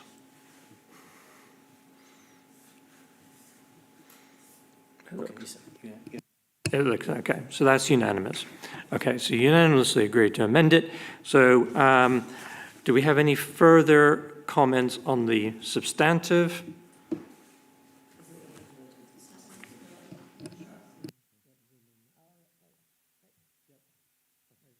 I thought I was clear on that. Okay, so this is the substantive. All in favour of approving this planning application, please raise your hand.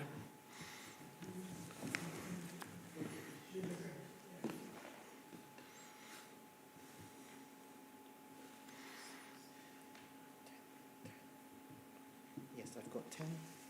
Okay. Those opposed? No. Abstentions, please. Okay. One abstention. Okay. So that is approved, subject to the amendments that we discussed, and Lucy and Herman are going to work out the exact wording of that. I'll ask how's the hurling of the comeback. Okay, fine. Okay, so that concludes the planning application. Thank you to the objectors for coming along and speaking tonight. I'm sorry it's not the outcome that you were looking for. So thank you very much, and we'll now move on to the final item, which is the works program. Does anybody have any comments? Refer to Appendix G of the agenda. Yeah. I wish to inform members that the item antisocial behaviour update, originally scheduled for the 9th of October, has been removed from the Council's forward plan. Future updates will be reported to the Neighbourhood Chairs Forum, and then we'll pass those back to the Neighbourhood as needed. Do you have members have any comments on the work plan? Okay, thank you very much. There are no urgent items, so closing the meeting at 10:40 p.m. Thank you very much.